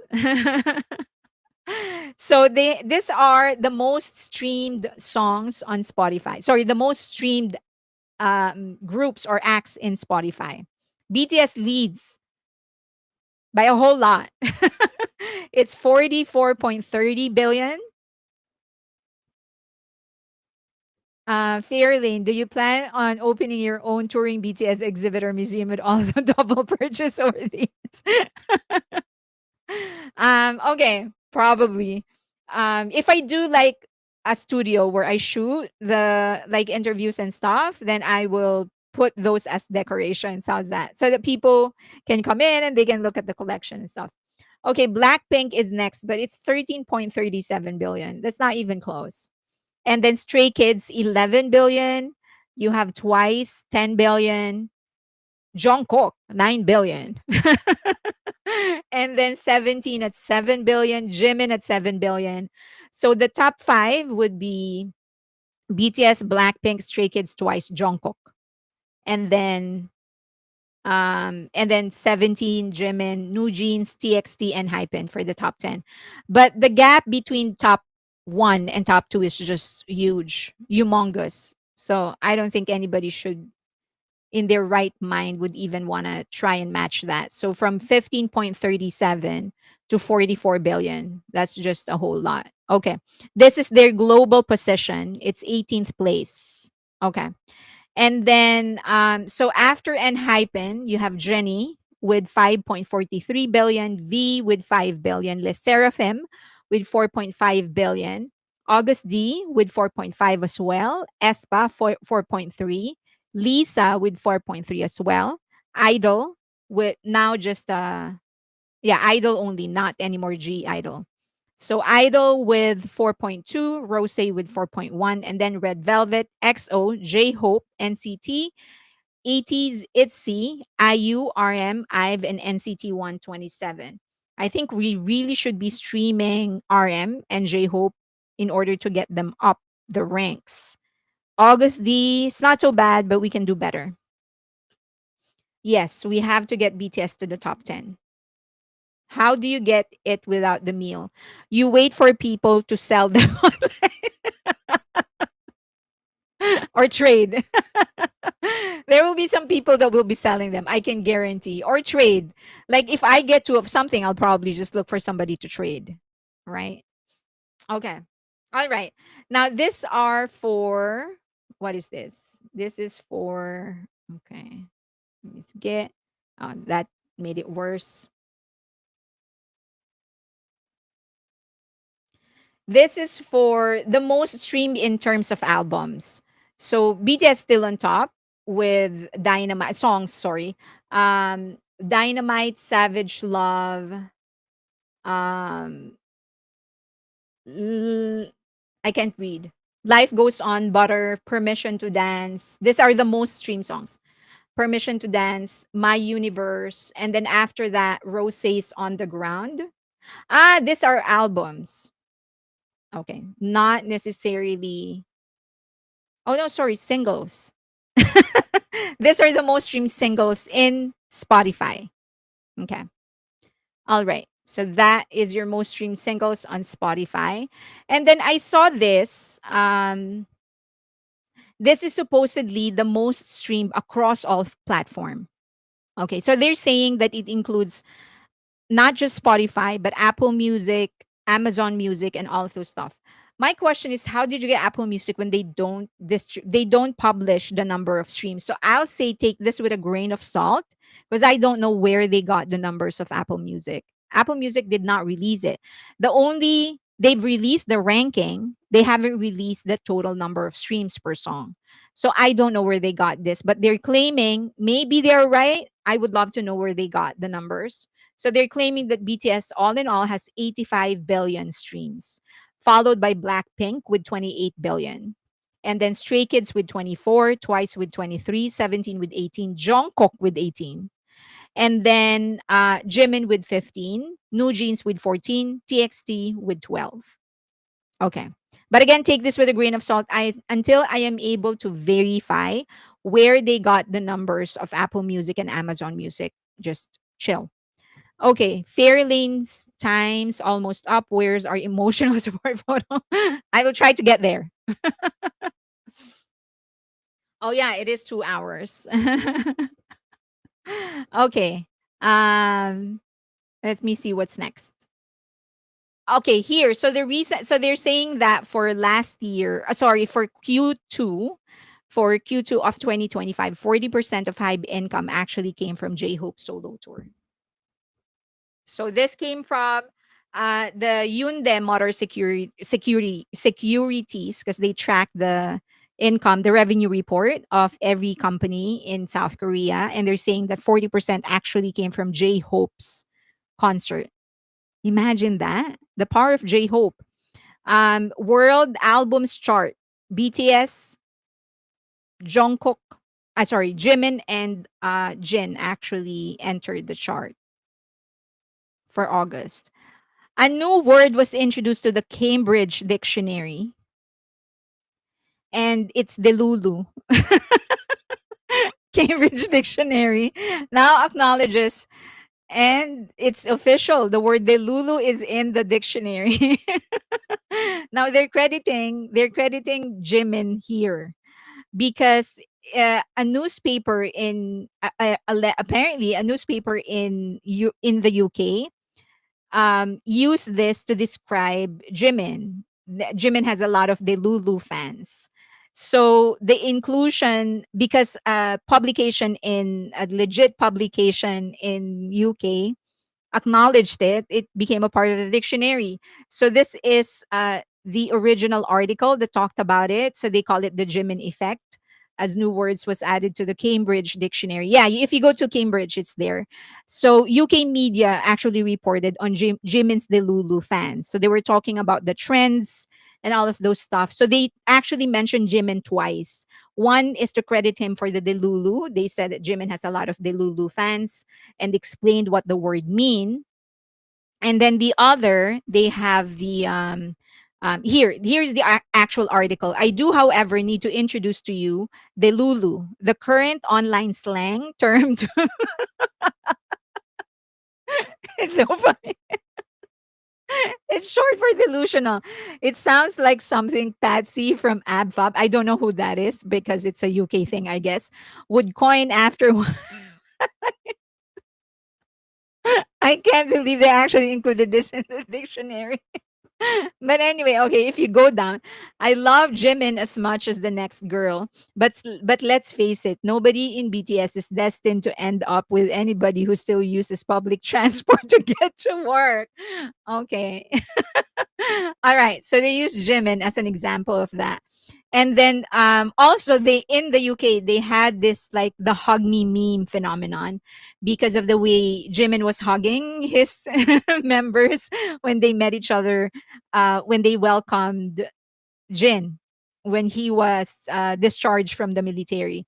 So the way that he was hugging each member actually became viral in the UK, and so it became they call it the Jimin hug phenomenon.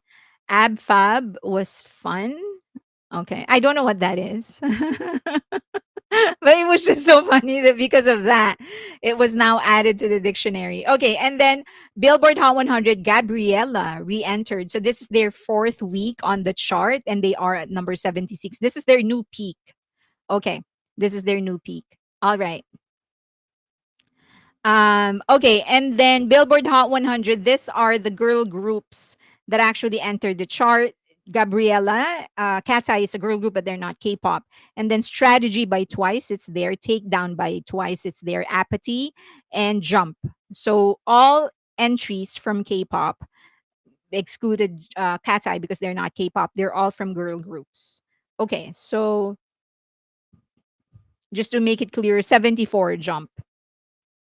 Okay, and then oh, it's a TV show. Okay. I did not know that. They're the new Cat's Eye is also the new Gap brand ambassadors. Congratulations to Cat's Eye. Look at that. That it was a good I enjoyed their TV spot. And then Hybe appointed their new CEO, not Hybe, Adore, and it's Yi Dokyung. So Yi Dokyung actually is in charge of their IP. He was the head of their IP department, and he is the brainchild of the continuous reinvention of she is the mastermind, sorry, not the brainchild, she is the mastermind of the continuous reinvention of light sticks. So she specializes in IP. So a lot of people are going to ask, where is the old CEO? She went back into HR, and allegedly that has always been the plan. It seemed like that the plan was just to put her there to stabilize the company, and she was able to achieve that. I kind of knew that it wasn't going to work for her. It wasn't She wasn't going to be there for a long time because she's not a creative person, and essentially you need to have a head that has something to do with the actual on ground thing that you're doing.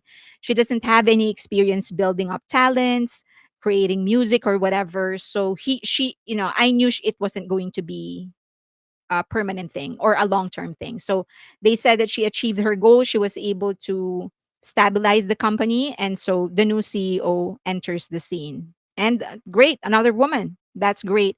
One IZNA member left. So IZNA, if you would remember, a lot of the RU Next girls joined the Island 2 competition, and two members of RU Next actually debuted, Jong Un and Jimin. So Jimin in the start of RU Next, I don't know if you watched RU Next. In the start of RU Next, she was the number one trainee in Hybe. She was the number one trainee. And number two was Yuna. And Yuna eventually ended up debuting with Isle It. But IZNA was actually sorry, Jimin was she was number one, and then Yuna was number two. At the end of it, and then as the show progressed, she just went down and down and down on the ranks until she was ousted, and Yuna actually made it. That was an interesting show to watch. But anyway, so two members of RU Next debuted with IZNA. So they debuted with seven members. They are under Wake One Entertainment. Unfortunately, one of the members actually left, and this is her Jiyun. Now, I was actually I didn't watch it as religiously as I did RU Next, but I was actually surprised when she debuted because she wasn't in the right mental state. She herself admitted that she was struggling. She had anxiety.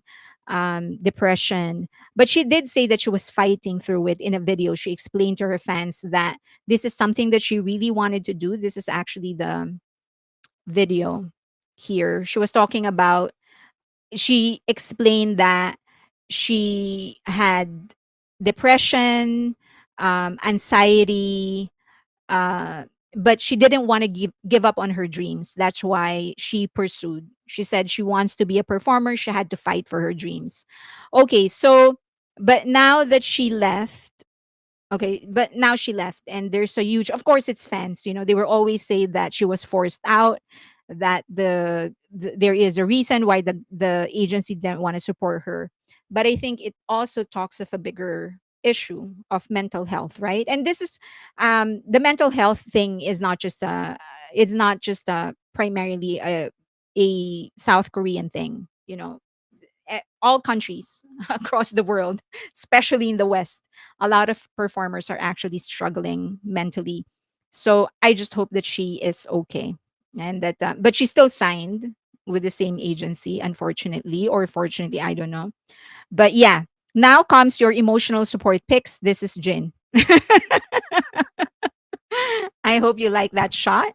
Um, So I haven't seen this picture until 2 nights ago. Someone sent it to me. So there's your Jin in his tank top. And I think this was the last day of his tour, and he decided to just lose the jacket. Do you like it? Is it giving you joy? Okay, he looks so good, right? We love Jin, a new form up. I know, right? He looks so good. He looks so good. So, and he works hard for that. So we should just admire it, of course, respectfully, right?